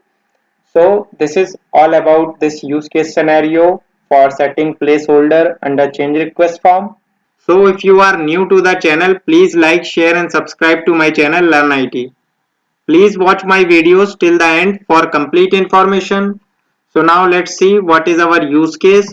So make change request form non-editable completely on closure.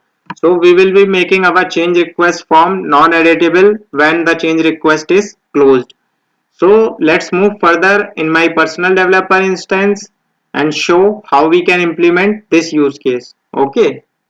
As you can see, our personal developer instance is loaded, and now I will show you how we can do change request form non-editable when change request is closed.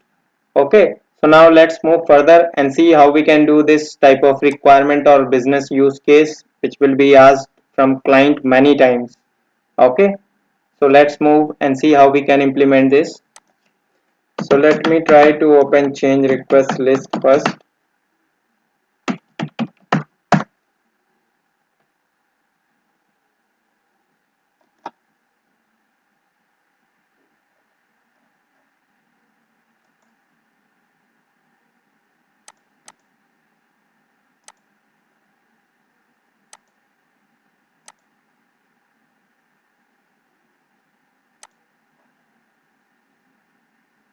You can see currently our form is in new state and we will implement for closed state. Okay, so let me find if we have any change request that is under closed state. So let me do a group by here. Yeah, we have multiple change requests which is under closed state. Okay, so let me try to pick it up and see currently our form.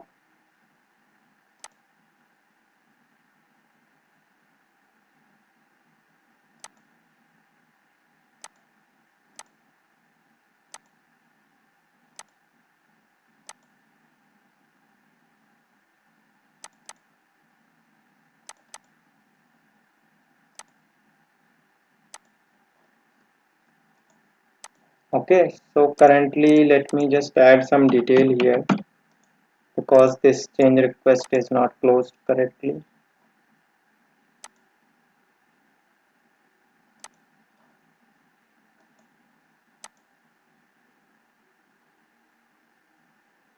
So now we will not get any alert here.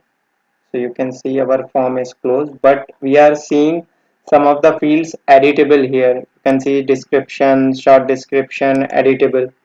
You can see only couple of fields, those are grayed out. But what we have to do is like we have to gray out this complete form on closure.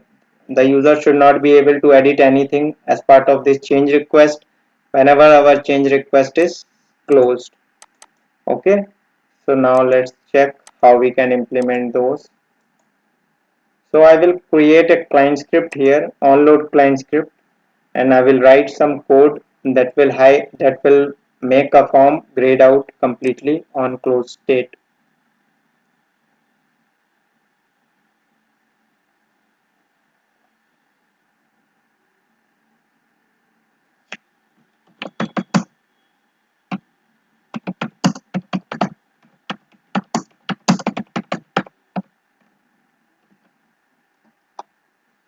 So let me select all and onload client script here.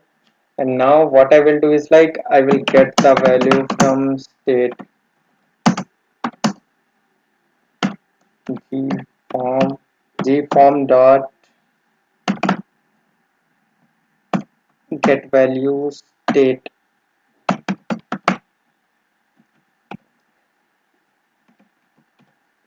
Let me check whether the state field, yeah, that is state only.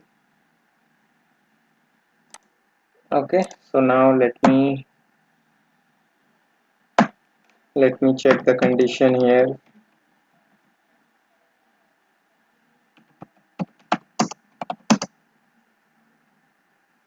State is closed. So now let's see what we will do here is like first we will write some code here.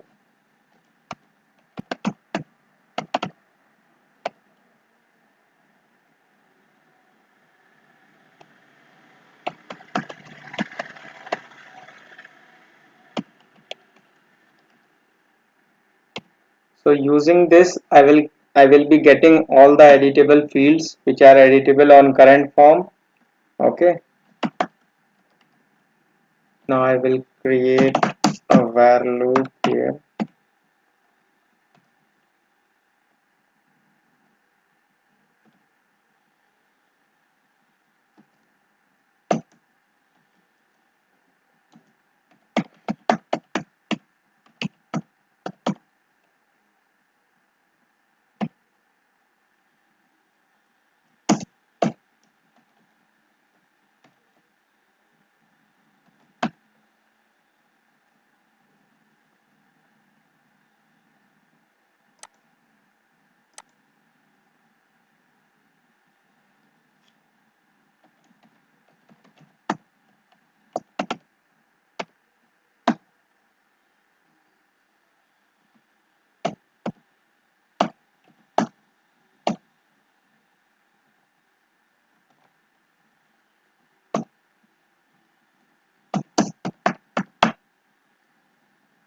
So this is my complete script which I have written for this, and let's check what happens on change request form after writing this script.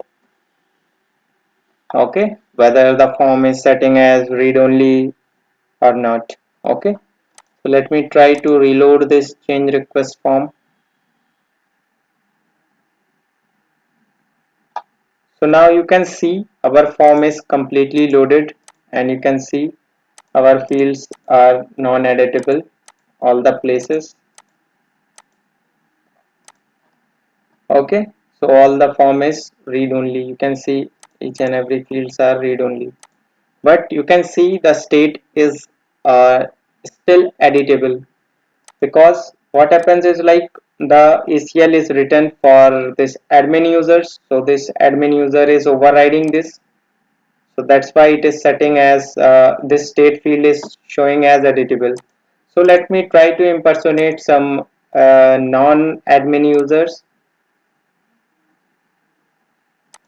So let me try to impersonate this Adela, and let's see whether this person is able to see the state field as editable. Okay, so form itself is not displayed to him because he is not ITIL user. So let me impersonate with ITIL users here.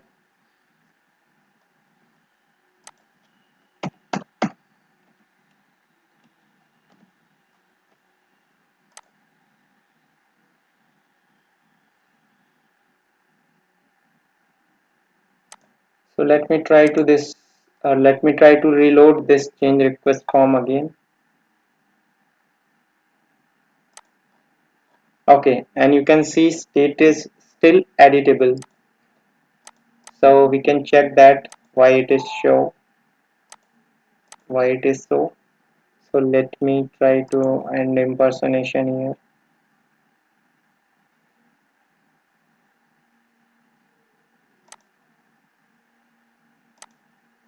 So let me try to configure security rules. There would be a chance there would be some ACL written here. So let me try to find right ACL. You can see we are having ACL for change request dot state as write operation, and we will see the write operation access. So write operation access to has been given to all. Okay. So let me try to deactivate this ACL, and you will see the form will be completely grayed out. So let me just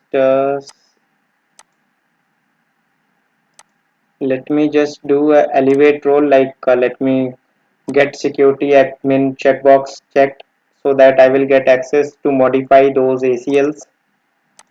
Okay, so let me try to reload this ACL.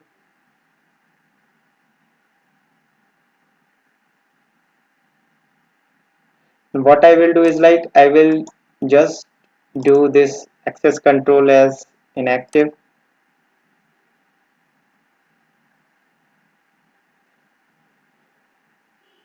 Okay, now let's try to reload our change request form and see whether the state field is still editable. Yeah, it's still editable.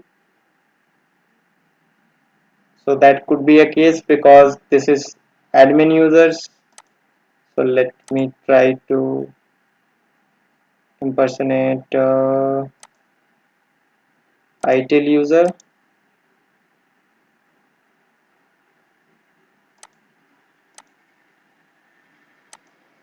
and let's try to see whether the state field is read only or not.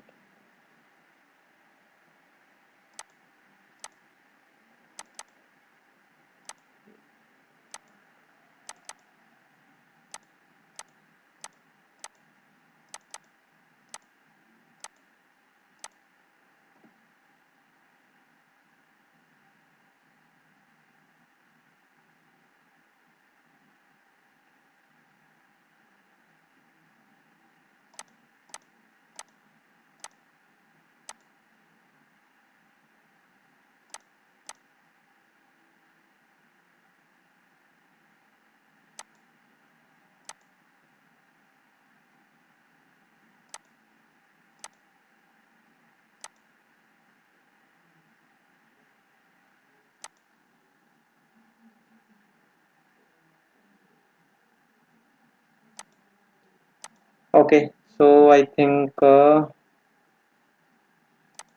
let me check this ACL again.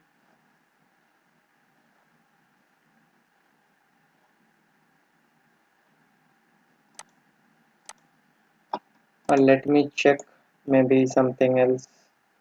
Some client script or UI policy might be executing here. So let me try to check that.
Okay, you can see there are multiple things which is doing a conflict here. So we can see read only state one UI policy is there. Whenever approval is requested and on hold is set as true, it will be setting state as read only, but it will be executing reverse for this UI policy. If suppose these conditions are not matching, so the field will be editable.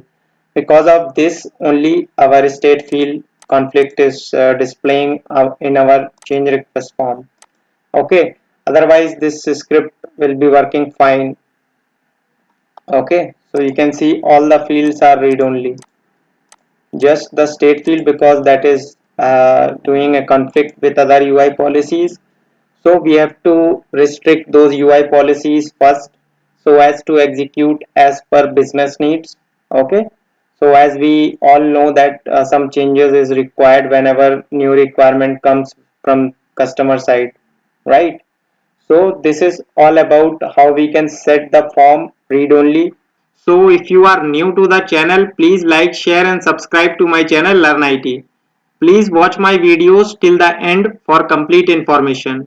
Okay, so now let's see what is our use case for today's session. So we have to create one field and populate the type of device from the device incident is logged.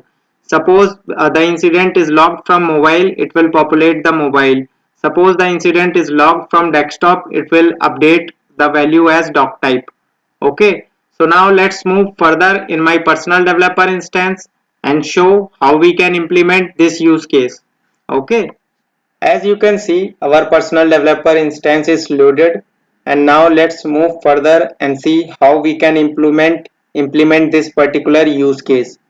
So like what is the requirement? Like we have to create one field and populate the type of device from which the incident is logged.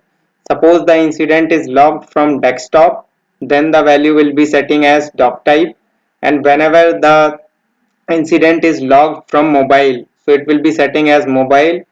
If suppose it is raised from tablet, it will be setting as tablet. Okay, so now let's see how we can implement this requirement. So let's move an incident form first. So first I will open our incident form and try to create a new field here.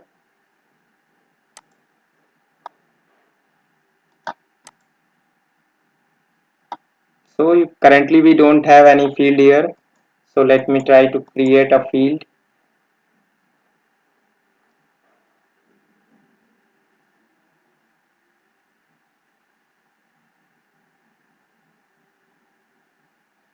So today I will show you new way how we can create a field in our form design.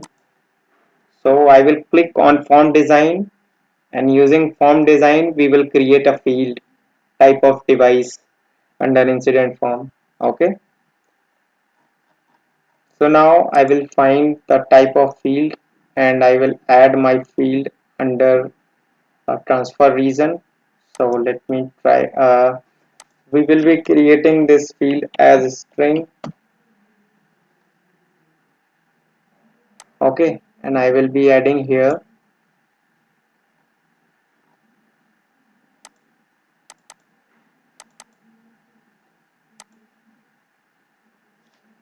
So this string field will be the type of device. Okay, u underscore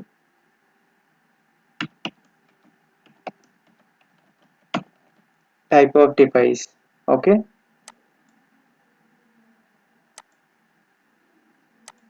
I will not set any default value. Yeah, so that's fine. So I will not enter anything right now. Okay, and I will do save this form.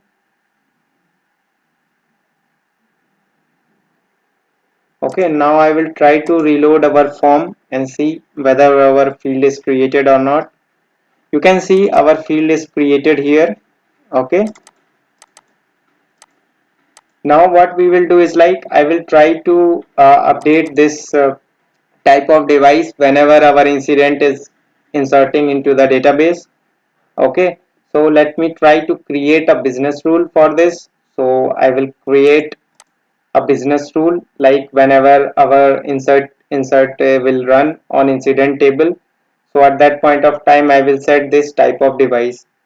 So I will create a business rule before before business rule. Yeah, so I will show you one by one.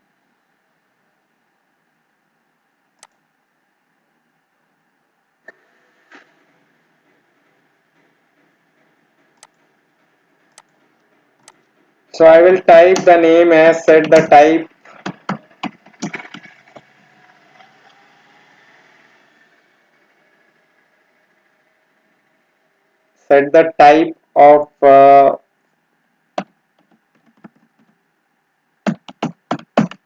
of device. Okay, now I will click on advanced and I will create a business rule before insert. Okay, and now I will write my code here and see how we can do this. So this will be like new thing which we will be knowing. Okay, so this will be really interesting and lot of people might be looking for this kind of code or implementation or small script. So this is very small script to use. I will show you. Okay,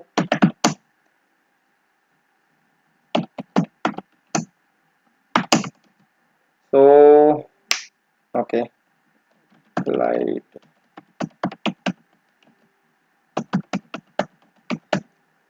glide mobile extensions dot get device type. Okay, so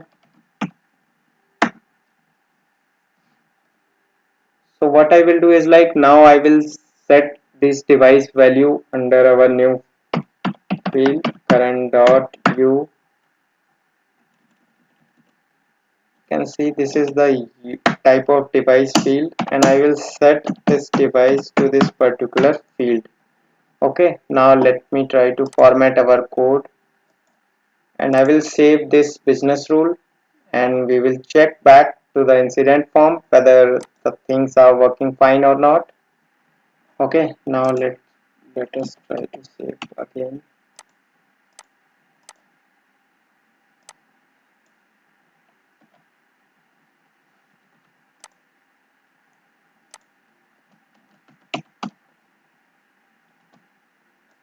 Let me try to save this record and you can see our type of device is set as doc type.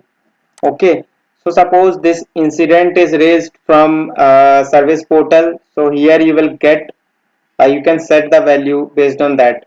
And suppose we are getting this incident generated for mobile. The mobile will be populated here. Okay, and tab using tablet, so tablet will be populated here.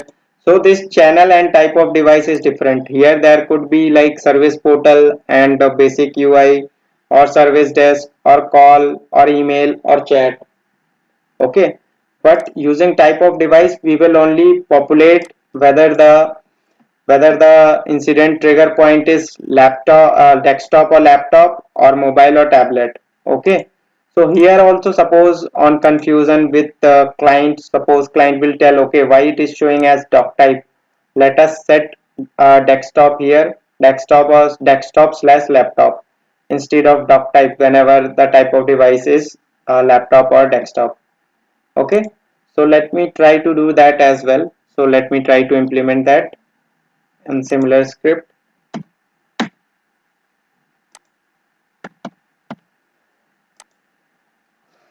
All right, so we can what we I will modify this particular script here. Okay, so let me modify this. We will write a condition. We can write a condition here. If device is equal to doc type, whichever the value is set. Okay.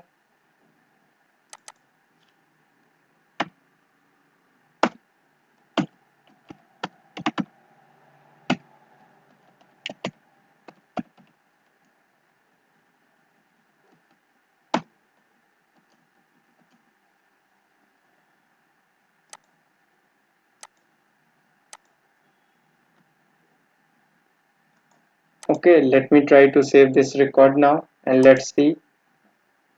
Let me try to create another incident.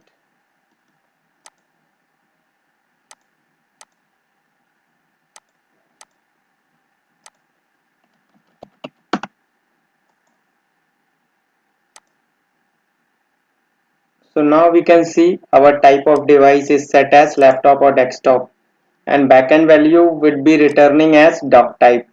Okay, so here you can see our checked value if device equal to doc type. So this is the way how we can implement the type of device from where the incident is logged. So if you are new to the channel, please like, share and subscribe to my channel LearnIT. Please watch my videos till the end for complete information. So now let us see what is our use case. So our use case is related to state flow, state transitions.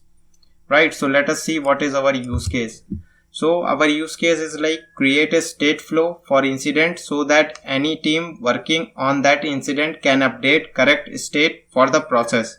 So let us move to our personal developer instance and see how we can implement this use case. So let's move further in our PDI. As you can see, this is my personal developer instance, and now let me try to open our incident list.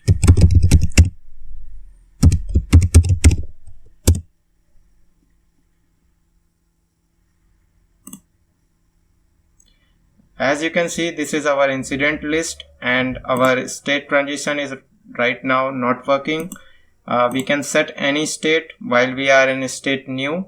So what I will do is like I will implement the way like we can only set the correct state or relevant state for this particular incident.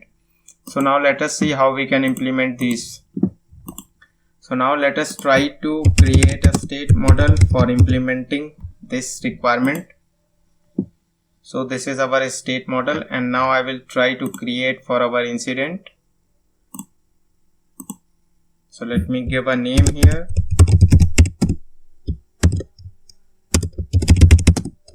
Incident state transitions. And now let me click on incident table here.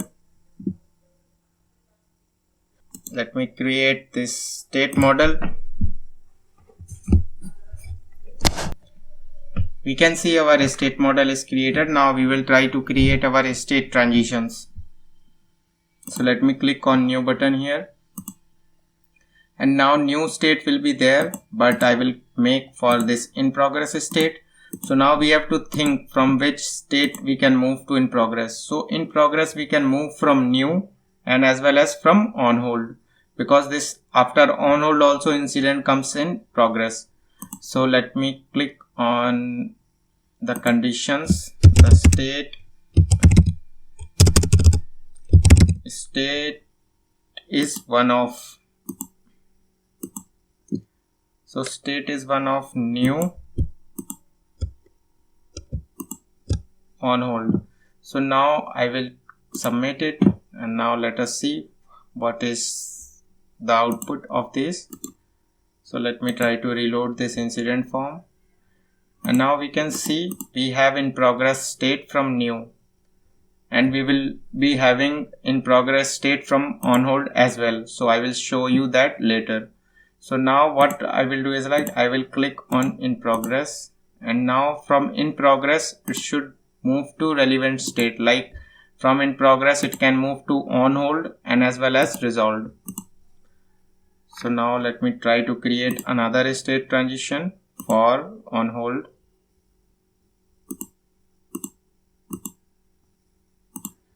On hold will come from in progress. State is in progress. I will try to submit this, and now let me try to reload this incident form again, and now you can see we have on hold state visible under state. And now let me try to make this incident as on hold. So while we are on hold, we can see we have in progress state as well, so we can move from on hold to in progress, right? So we can again move to this in progress, and now we can see how we can move to our resolved state. So we can move to our resolved state. Now let me try to create another state transition here. So this will be for resolved. So resolved will be done after in progress. So state is in progress. Save.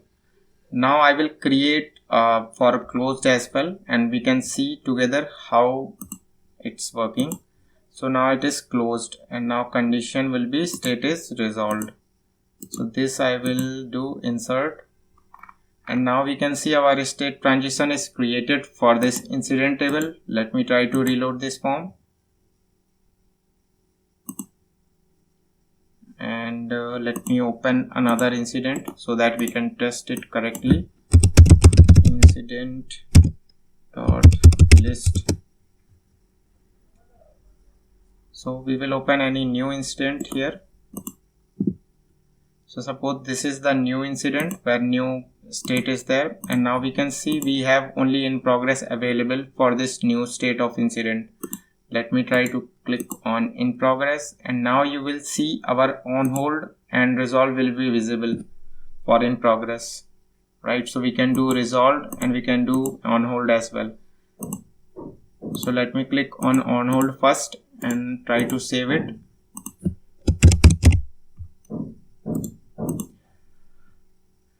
Alright, so I have saved this on hold, and now we can change it to in progress again, and we can save it again. And now we can see our in progress, we can set resolved. So let me set this incident as resolved, and now I will set this incident as resolved, and now we can see our closed state will be available. So let me try to click on closed and save this incident. So this is whole process how we have processed this incident, state transitions and relevant state transfer from particular state.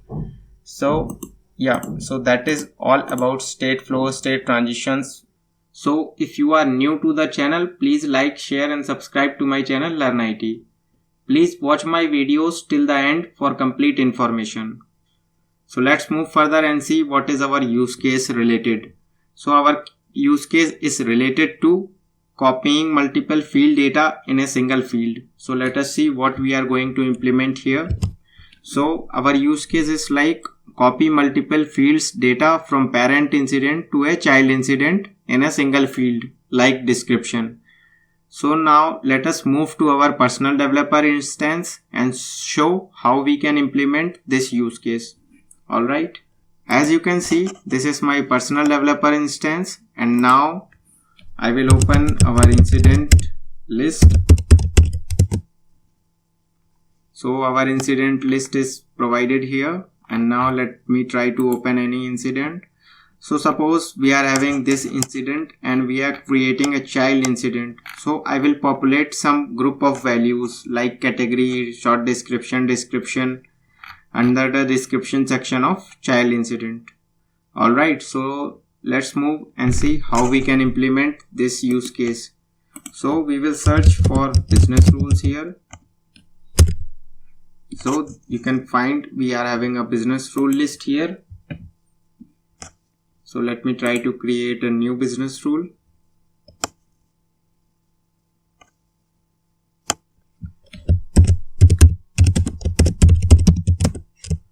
Copy multiple values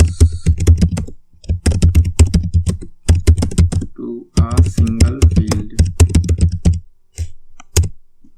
So let me try to select a table here first.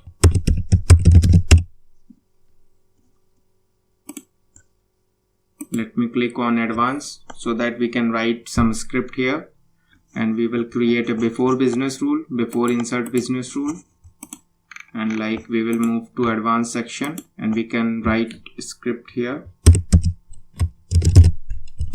So suppose we will check, what we can check here is like we have one field which defines like it has a parent incident or not. So that field is I can show you what is that field. So field name is parent incident. So I will check whether this is empty or not. So if current dot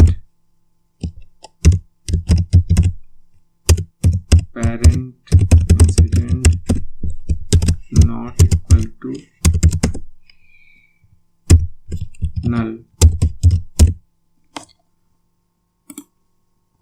Alright, now I will show you what we can do here.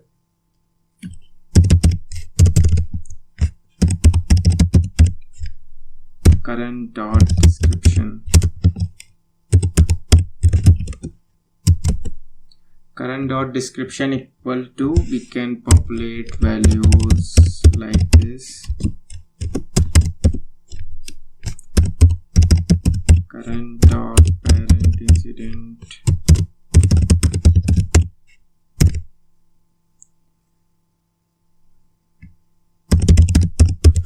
category dot get display value.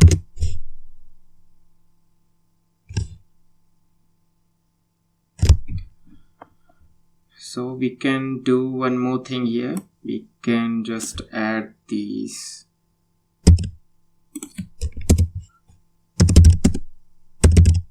where category equal to this. Same way we can fetch the value from subcategory as well.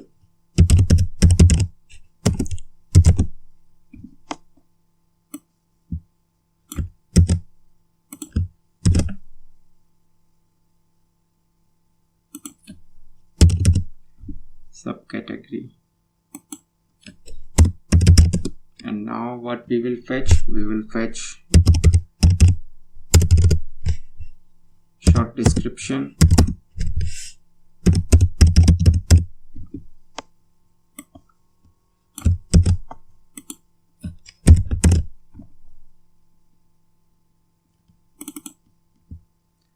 current dot parent incident dot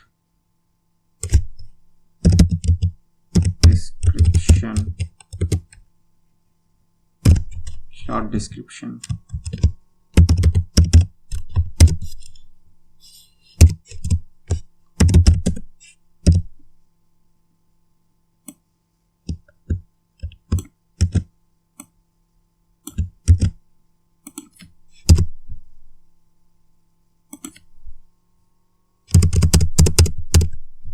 So now we have fetched all the values from parent.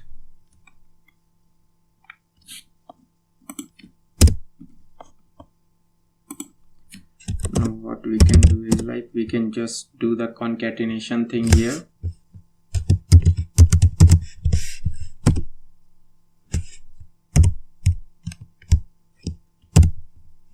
And I will will add this in next line so that our value when populated in description section, so it populates it correctly. So let me add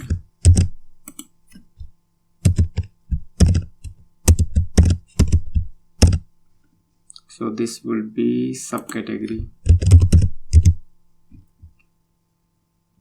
This will be short description.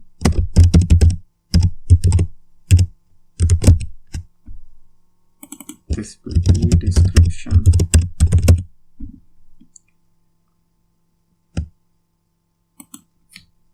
This will change to subcat. This will change to SD. This will change to description.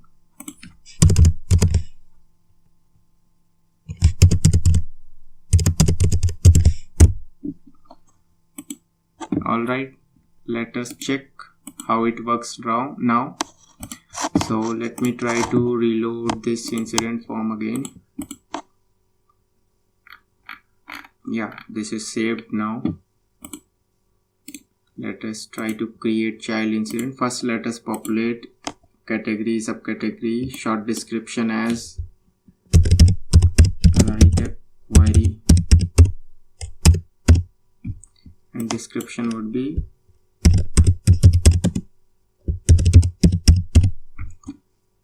so let me save these details in current incident. Now I will try to create a child incident here.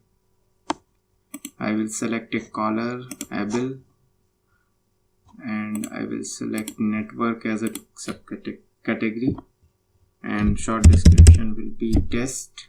And now I will try to save this record and see what happens.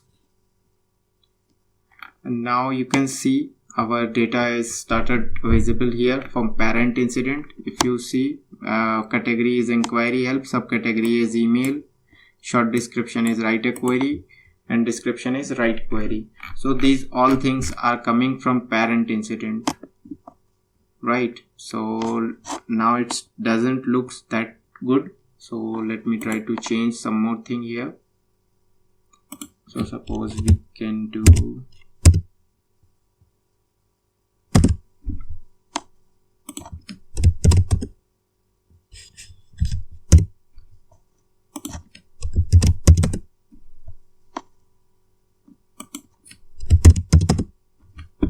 alright, then we will save this record again.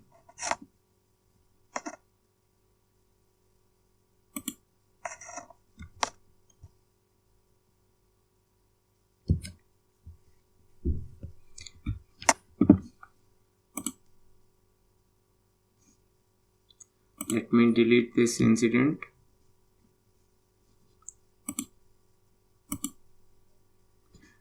So let us go to our incident first. Alright, so this is our incident. So let me duplicate this tab so that I will show you these values under child incident. So this is the parent incident. Let me try to create a child incident here. So I will select Aline and now I will select testing the data. So I will select, suppose I will select hardware subcategory as keyboard, and now I will save this record and see what happens here. And now we can see our data is populated correctly with correct formatting. So every value is populated in new line. So you can see our category, subcategory, description here. So we have these values, and now we will verify inquiry help subcategory email, inquiry help subcategory email, short description write a query, description write query. So we have got all the details from multiple fields, and I have populated all those fields in a description section of child incident. Alright, so this is all about a current use case scenario. So if you are new to the channel, please like, share and subscribe to my channel LearnIT. Please watch my videos till the end for complete information. So now let us see what is our use case related to. So our use case is like we will close our RITM whenever any task is closed under those RITMs. So let us see what is our actual requirement. So actual requirement is like we have to close the RITM record whenever all child tasks are closed. Alright, so let us move to our personal developer instance and see how we can implement this use case. As you can see, we are moved to our personal developer instance, and now let's start and try to build our use case scenario. So first of all, I will write a business rule.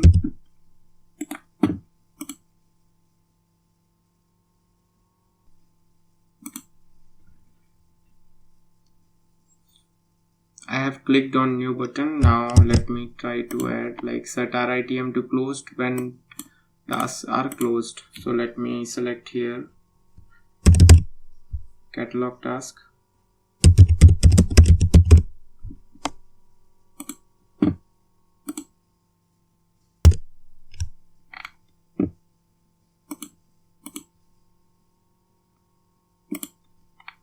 Alright, so let me add some conditions here. State is one of closed, complete, closed, incomplete, closed, skipped.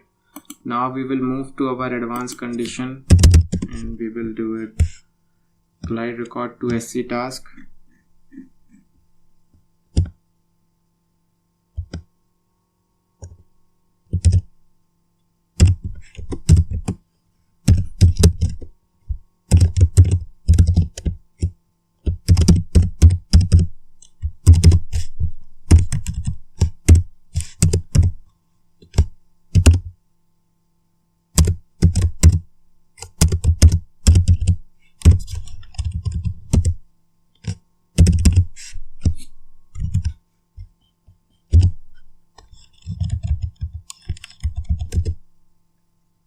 Now here I will check how many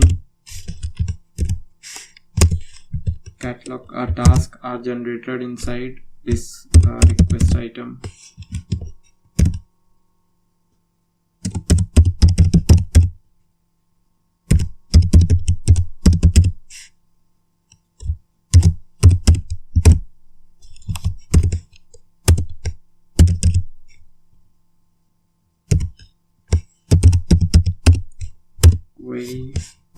And now I will fetch the applied record count. So where total count equal to ct dot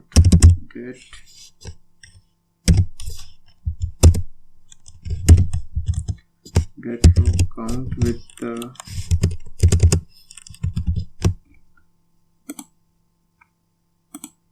alright, then we will get the count here, and next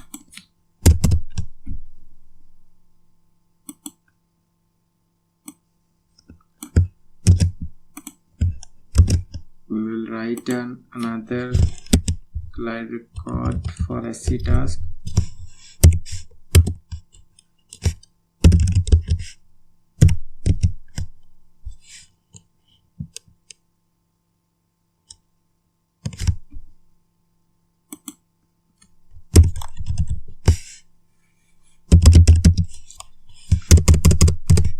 State, I will check the state. State is one of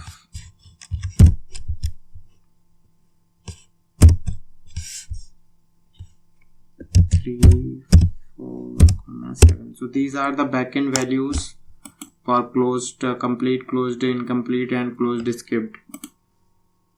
So we are checking the count of those SC tasks which are already completed. And now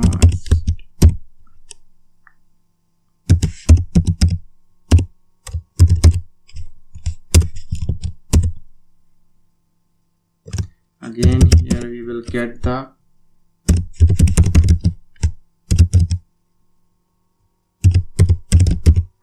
get total count equal to SAT1 dot get row count.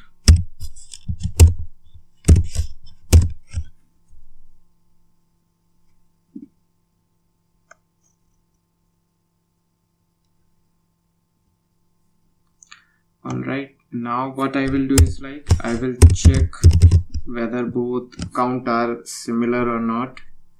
So let me check the count.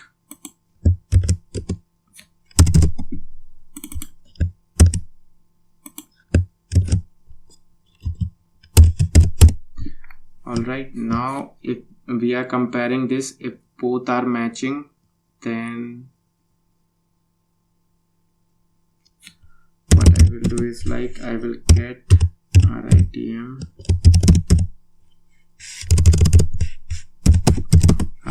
record using current dot request item dot get current dot request item dot get reference record.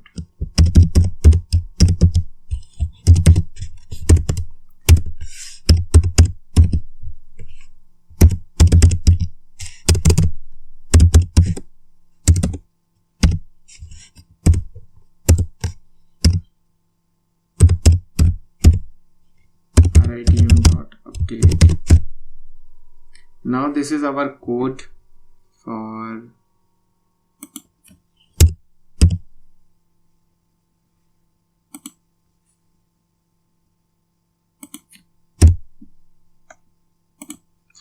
and now our code is ready, and now let us test some of the catalog items. So let me try to save this business rule.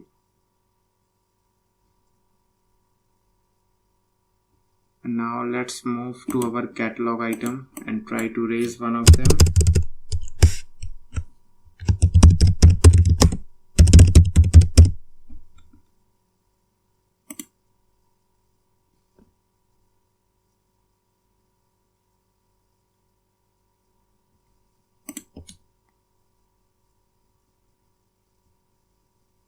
Let me click on software one, access, order now.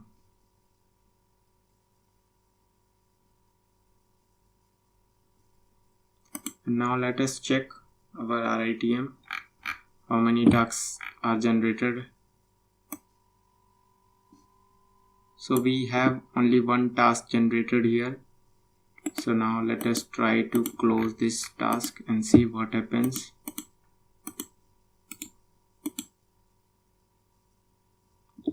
So I have closed this SC task, and now we will check what happened with this RITM. So stage is awaiting delivery and state is open. Why is that? Because our new task is generated. So let me open another task of same RITM and let me try to close this and save. And now let us see another task is generated or not. So we can see one more task is generated. So let me try to close this task as well.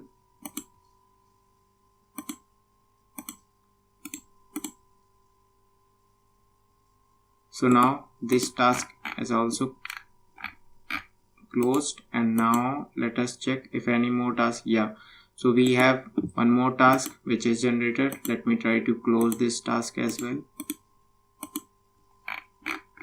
And you can see as soon as this task is closed, so this was the last task, then only our RITM has closed, right? So this way we can close our RITM when multiple tasks are closed for particular requested item. So let us go through our script once more and see what we have done. So on this section, what we have done is like we are getting a count. So how many number of SC tasks are generated under this RITM. So this will return a 4, count as 4 because total number of tasks is 4. And now what I am doing here is like I am counting the tasks which are closed skipped or close complete, or another one. So that count we are fetching here. So as soon as we get both the count as same, like 4 equal to 4, so 4 means like 4 task is total and 4 task we have closed task. So as soon as both are matched, then RITM will be set as closed complete. So this is a very simple script and you can utilize it in your projects. So it helps in many ways. So that's all about this use case scenario. If you are new to the channel, please like, share and subscribe to my channel LearnIT. Please watch my videos till the end for complete information. So now let's move and see what is all about this use case is. So this use case is about restricting RITM closure based on child task. So we can see what is our use case. RITM records should not be closed until any child tasks are open. Alright, so let's move in our personal developer instance and see how we can implement this use case. As you can see, personal developer instance is loaded in our screen. Now let me redirect to our RITM list.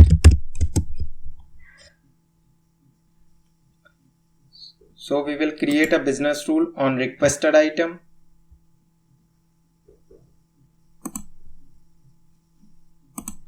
Create new.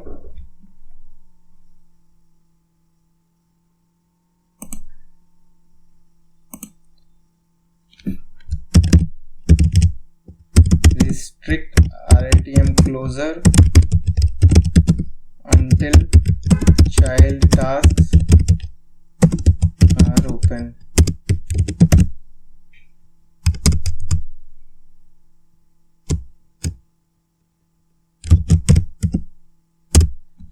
Okay, so name cannot be larger than this, so you can define name according to how you can define it. So let me just write restrict RITM closure. Let me click on advanced section and now I will write a business rule before update. Alright, so now let me click on advanced.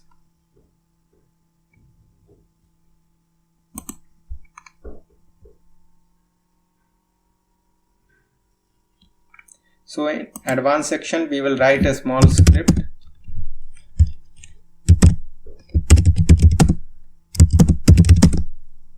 New glide record.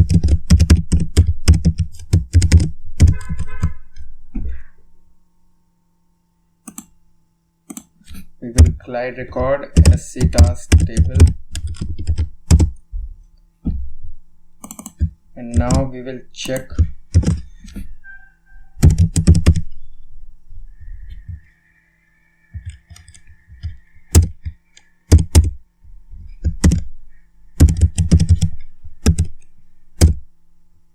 add query request item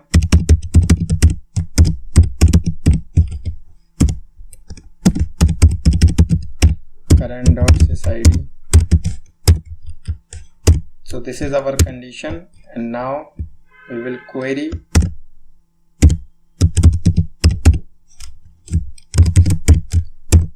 so now I will write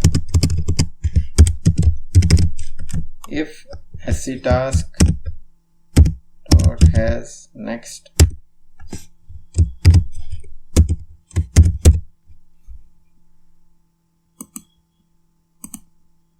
So we will check any of the task is open, like child task is open, so RITM should not be able to close. So now what we will do is like we will just write or we can so let it be. And now what I will write here is like gs dot add error message RITM cannot be closed until any tasks are open.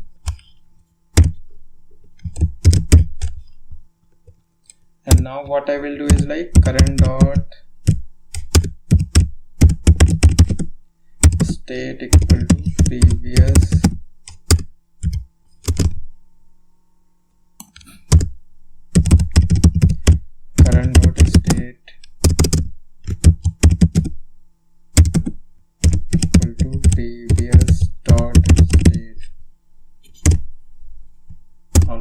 So now what we will do is like, yeah, that's fine.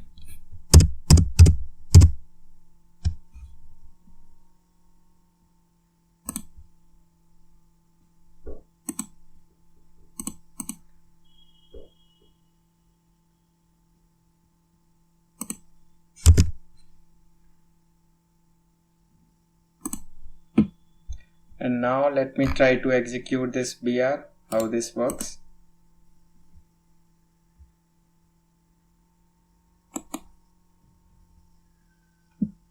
So this business rule is saved. Now I have clicked on service catalog, and now I will raise any catalog. Suppose I will click on office, and now I will select telephone extension, order now.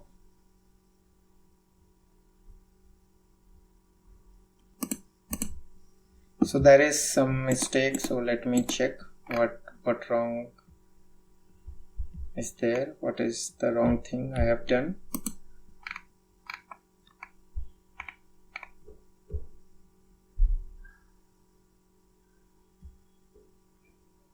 Okay, so let me write the condition here. When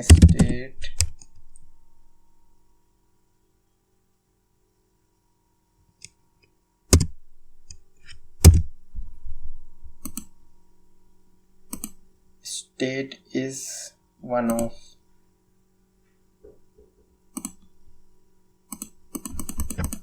because I didn't add any condition, that's why it has thrown some error. So let me try to save this and try to raise our catalog again.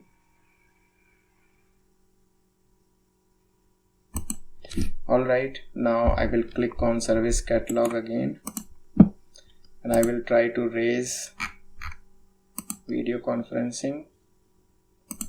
Click on order now, and now you can see our request has been submitted. And let us see whether any SC tasks are generated or not. So no any tasks are generated here. Alright, so now let me click on SC task and create like a test task 1. Alright, so let me submit it, and let me try to create one more task.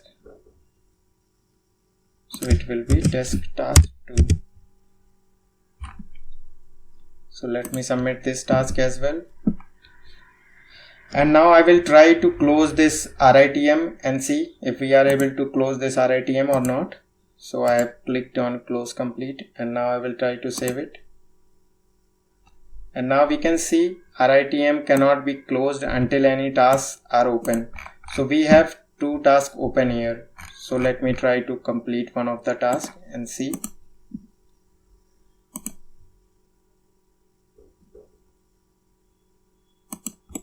And now I will check again, one of the tasks is closed already. So this task is closed, and now let me try to close again. It will again not allow us to close the RITM.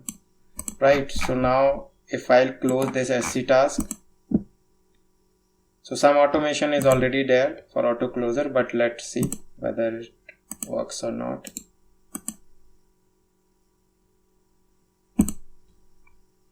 Let me reload this again. Alright, so we don't have anything configured in this particular RITM. So now I will try to close this RITM, and now we can see both the tasks are already completed. So now it will allow us to close this RITM.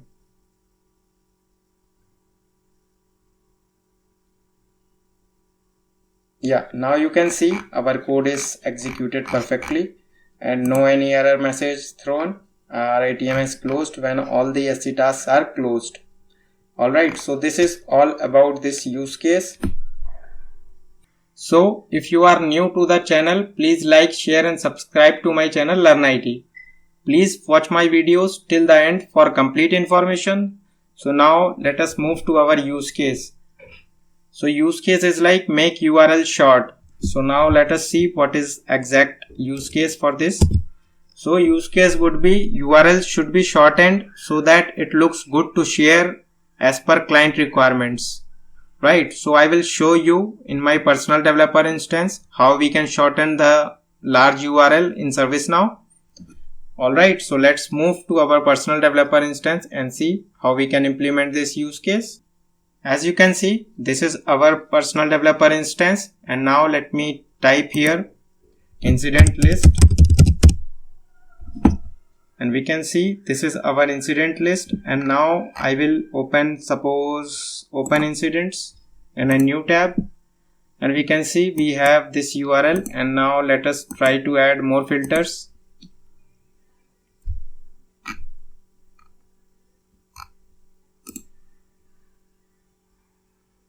Location is empty.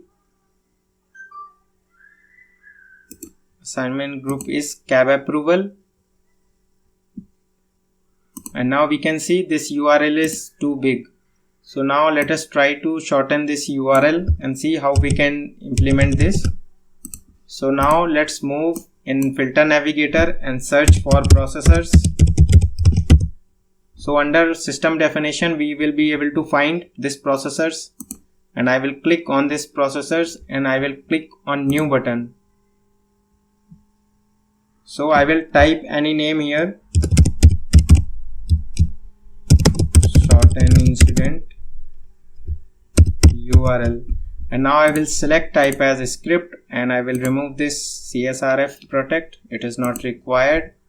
And now I will write here path for short URL. Suppose we can write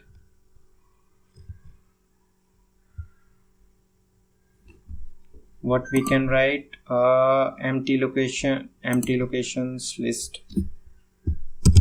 inc list. Alright, so let me try to add one code here, g_processor dot redirect. Here I will pass my URL, the large URL, and now I will save this.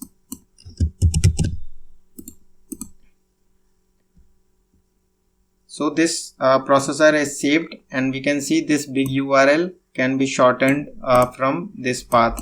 So now I will add this path onto this URL, and now you will see the magic how it works. I will type slash and this.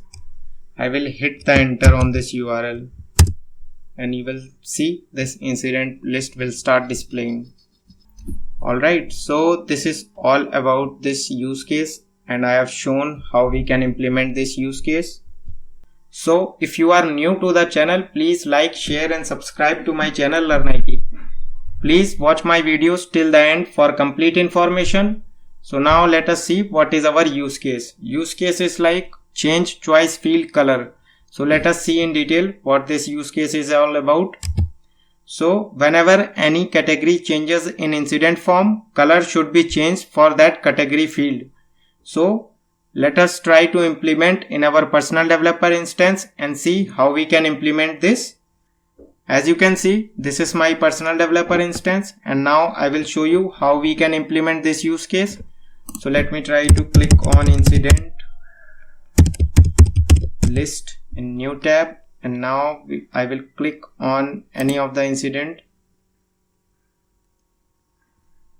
and I will see right now category is not having any color here, right? If I click on here, so this is all it is showing as a white color, right? And now I will show you how you can add the color based on different categories. So now let me try to create on change client script here. So configure client scripts. I will click on new,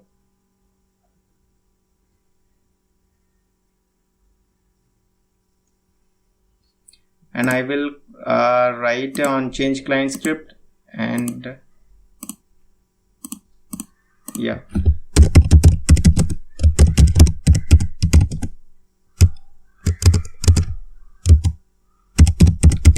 change category color. Alright, so now what we will do is like, okay, so we will just remove this.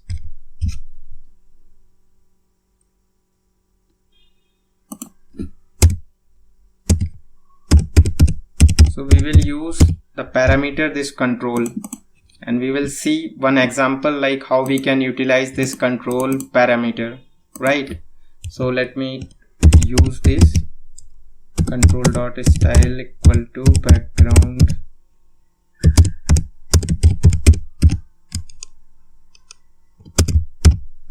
color.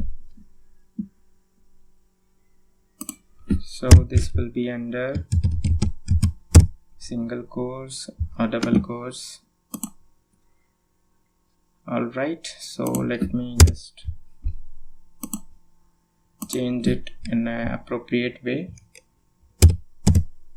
And now what we can do is like we can write a switch case here, so through which we can find what is the value for this category. So right now I didn't select any category. So now what we will do is like we will set on change of this category, the color should change, right? So I will select the field name as category. So I have selected category field here, and now what I will do is like I will use these category fields here, and I will set the background color based on those.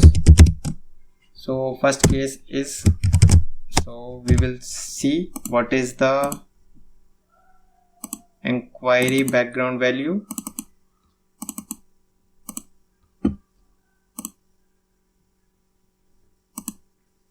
So this value would be inquiry. So let me just add.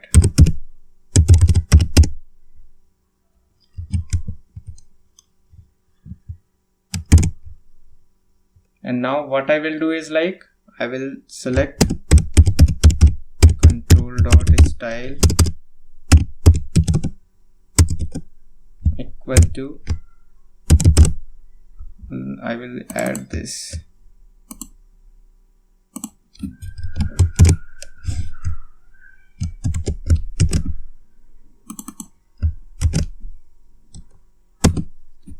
So suppose on inquiry I will write a green,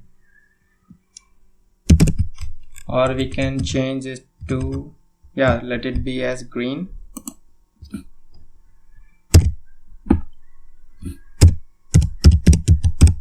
Let me just try to execute one, whether it works or not.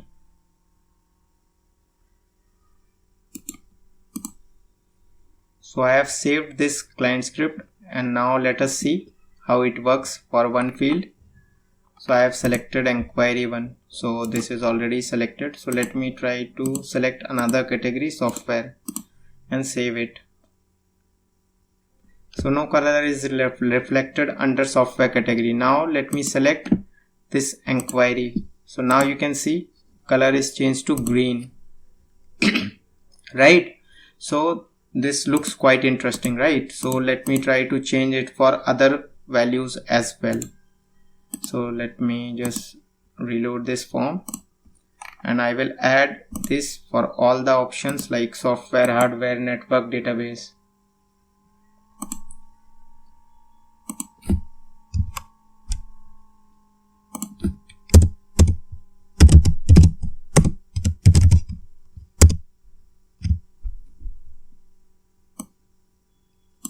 So I will just copy it, and I will add this 1, 2, 3, 4.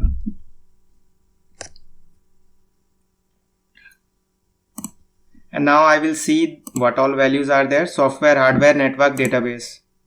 So I will select here software,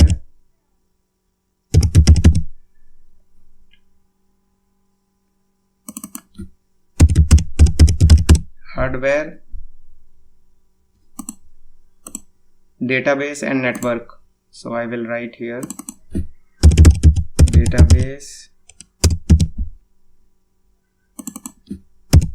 network,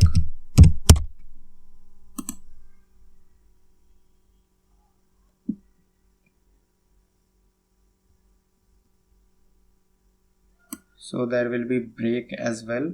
So one will come here.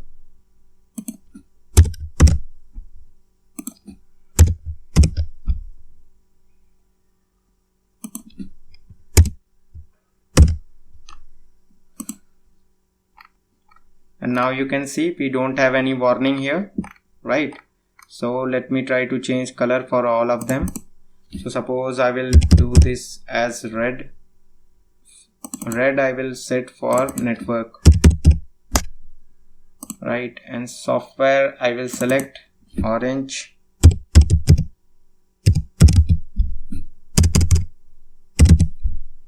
And this I will select yellow. And this I will select brown.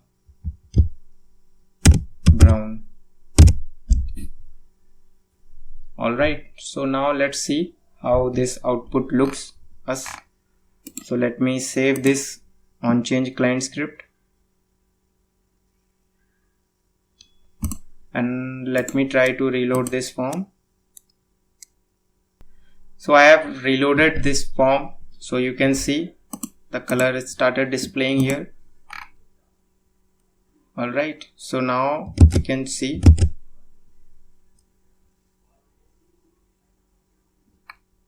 we have multiple options here. So let me open this inquiry and let me select hardware. So hardware can be yellow. I will select networks. So you can see red color is started displaying on network. And if I click on database, so this is another color which I have set as brown. So all the categories is having different colors, right? So this looks quite interesting. You will be also looking to implement on your client environment, right? So this is all about this use case. So if you are new to the channel, please like, share and subscribe to my channel LearnIT. Please watch my videos till the end for complete information. So now let's move and see what is our use case. So it is all about attachments mandatory. So now let us see what is our exact use case for this. So we will make an attachment mandatory when an incident record is created. Alright, so let's move to our personal developer instance and see how we can implement this use case. Alright, as you can see, we are on to our personal developer instance, and now I will show you how we can implement this use case. So let us move to our incident table first. Open. And now we will see we are having a list of incidents here. Let me try to create one business rule on this incident table. So I will click on configure business rules.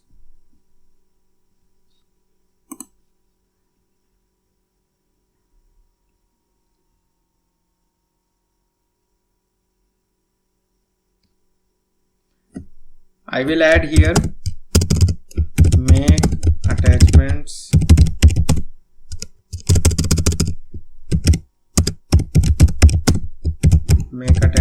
mandatory on creation. So incident table is already selected. Let me click on advanced and it will be created. It will be running on before insert, right? So we will go to advanced section and then we will write the script here.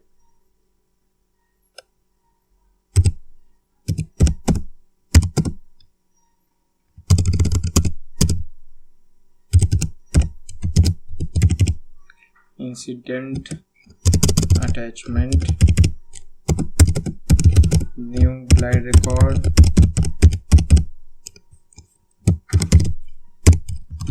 and we will do a glide record to sys attachment table. Yeah, so that's correct table name.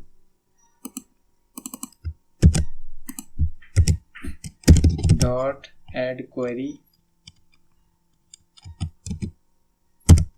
and now I will check table sysID with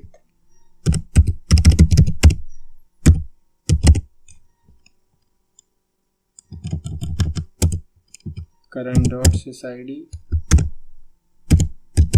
dot query if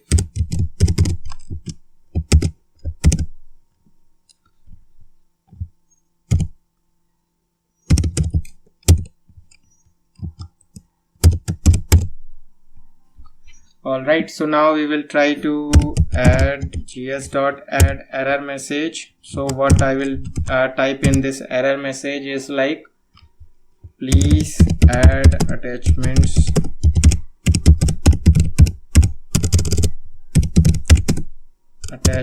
while incident creation, while creating an incident. Alright, so now let me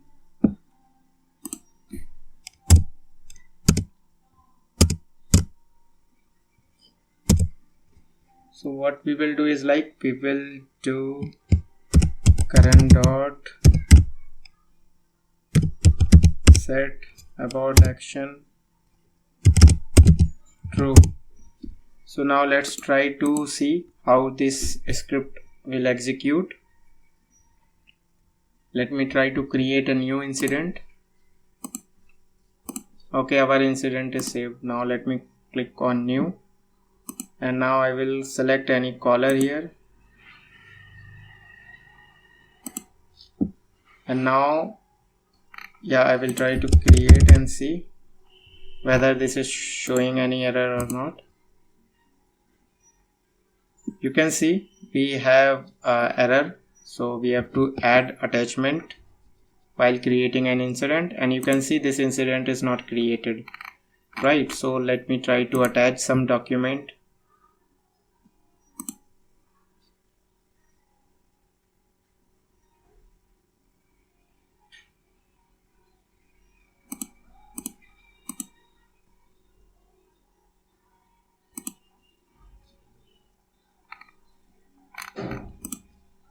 So I will add one attachment here.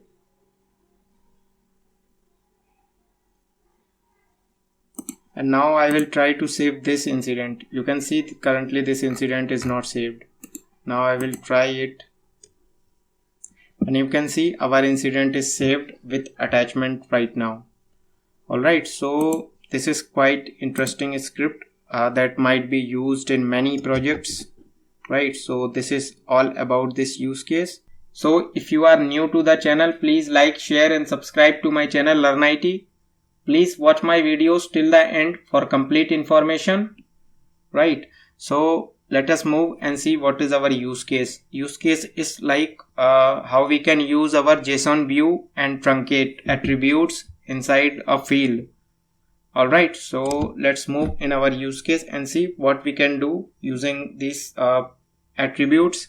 So we can make JSON value display like XML payload. Like we can see there is a update set where we can see show XML in nearby that field. So you can click on show XML and XML will be displayed. And same way we can display the JSON value as well. So I will show you how we can do it. And I will also show you how we can use no truncate attributes for fields. Alright, so let's move to our personal developer instance and see how we can use these attributes. As you can see, this is my personal developer instance, and now let's try and see how we can implement those use case. So let me open our incident form first. You can see our incident list is loaded. Now let me try to open any record here. Alright, so this is the record. So what I will do is like, I will create two new fields and I will show how we can use those attributes on those fields.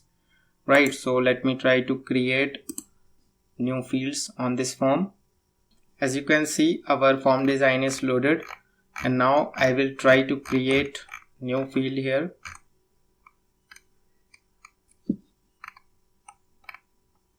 So I will create field under this section after description. So I will create new field.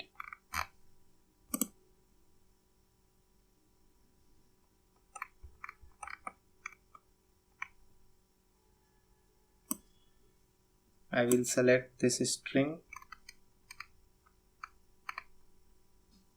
I will select one more string field here. And now I will update those Suppose this, I will name this field as a JSON field so that no confusion is there. So yeah, and now I will rename this string as truncate field.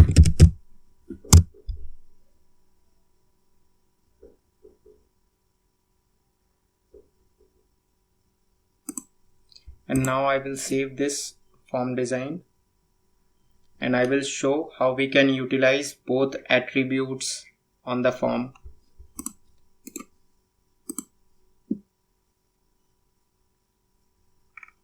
And you can see there two fields are visible here. So let me try to increase this JSON field string size.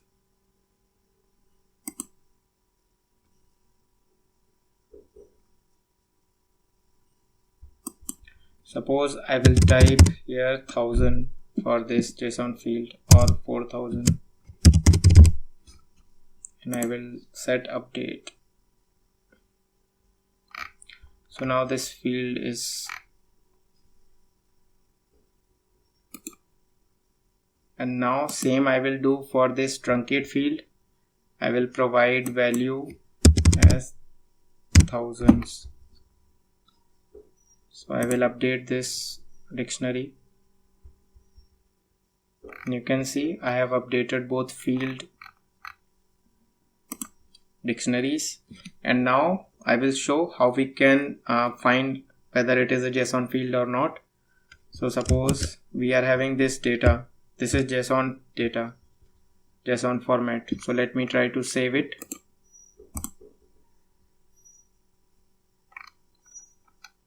And you can see right now we don't have any options to view this JSON data like we used to view in our XML, right? So what we will do is, like, we will go to dictionary of this field,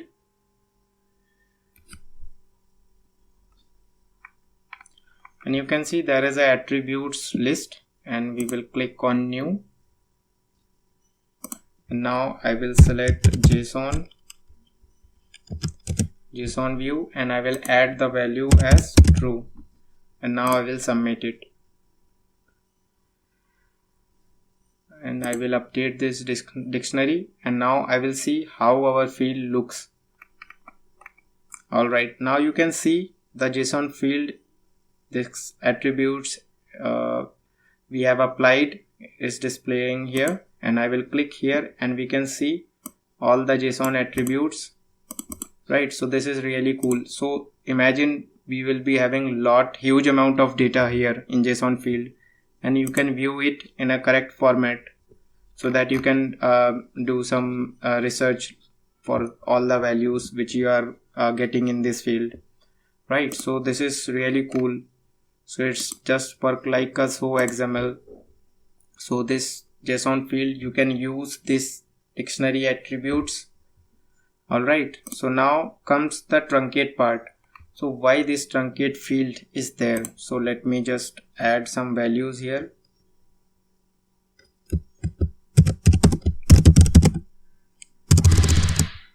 My YouTube.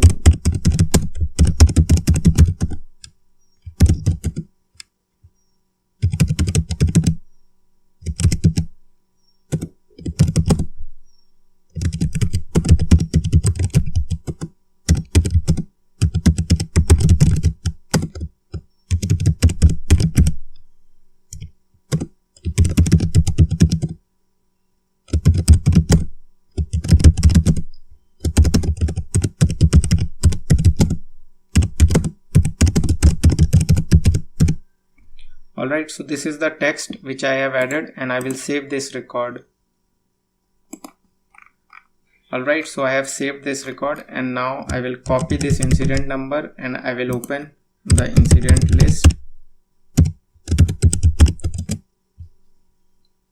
And you can see this is our incident which we have created. And now I will add field, truncate field here.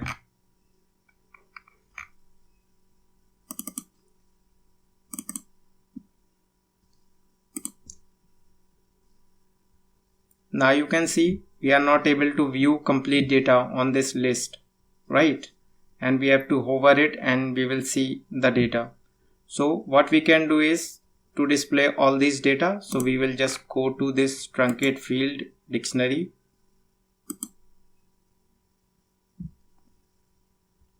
And we will create one attribute here.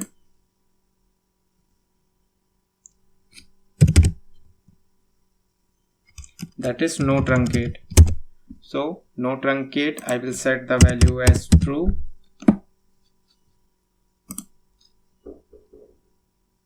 So what this will do, let me show you. It will not show any effect on the form, but if you see on the list, this was our incident, and you can see all the data started displaying here on this field, right? So this is the way how you can show all the values. If suppose you have some big data on particular field and you can display your field this way, right? So this is also good, but there is one drawback also. If suppose this field is having huge data like more than 4,000 or 10,000 strings, so it's better not to use truncate field. The performance will be low overall. So we don't want to use this truncate, no truncate attributes for larger data, right? So this is all about this session. Please provide your comment if you have any questions, doubts or queries related to this session. For more information, please visit the description section under this video. Thanks for hearing me out. Stay tuned for more videos. Please do like, share and subscribe to my channel LearnIT.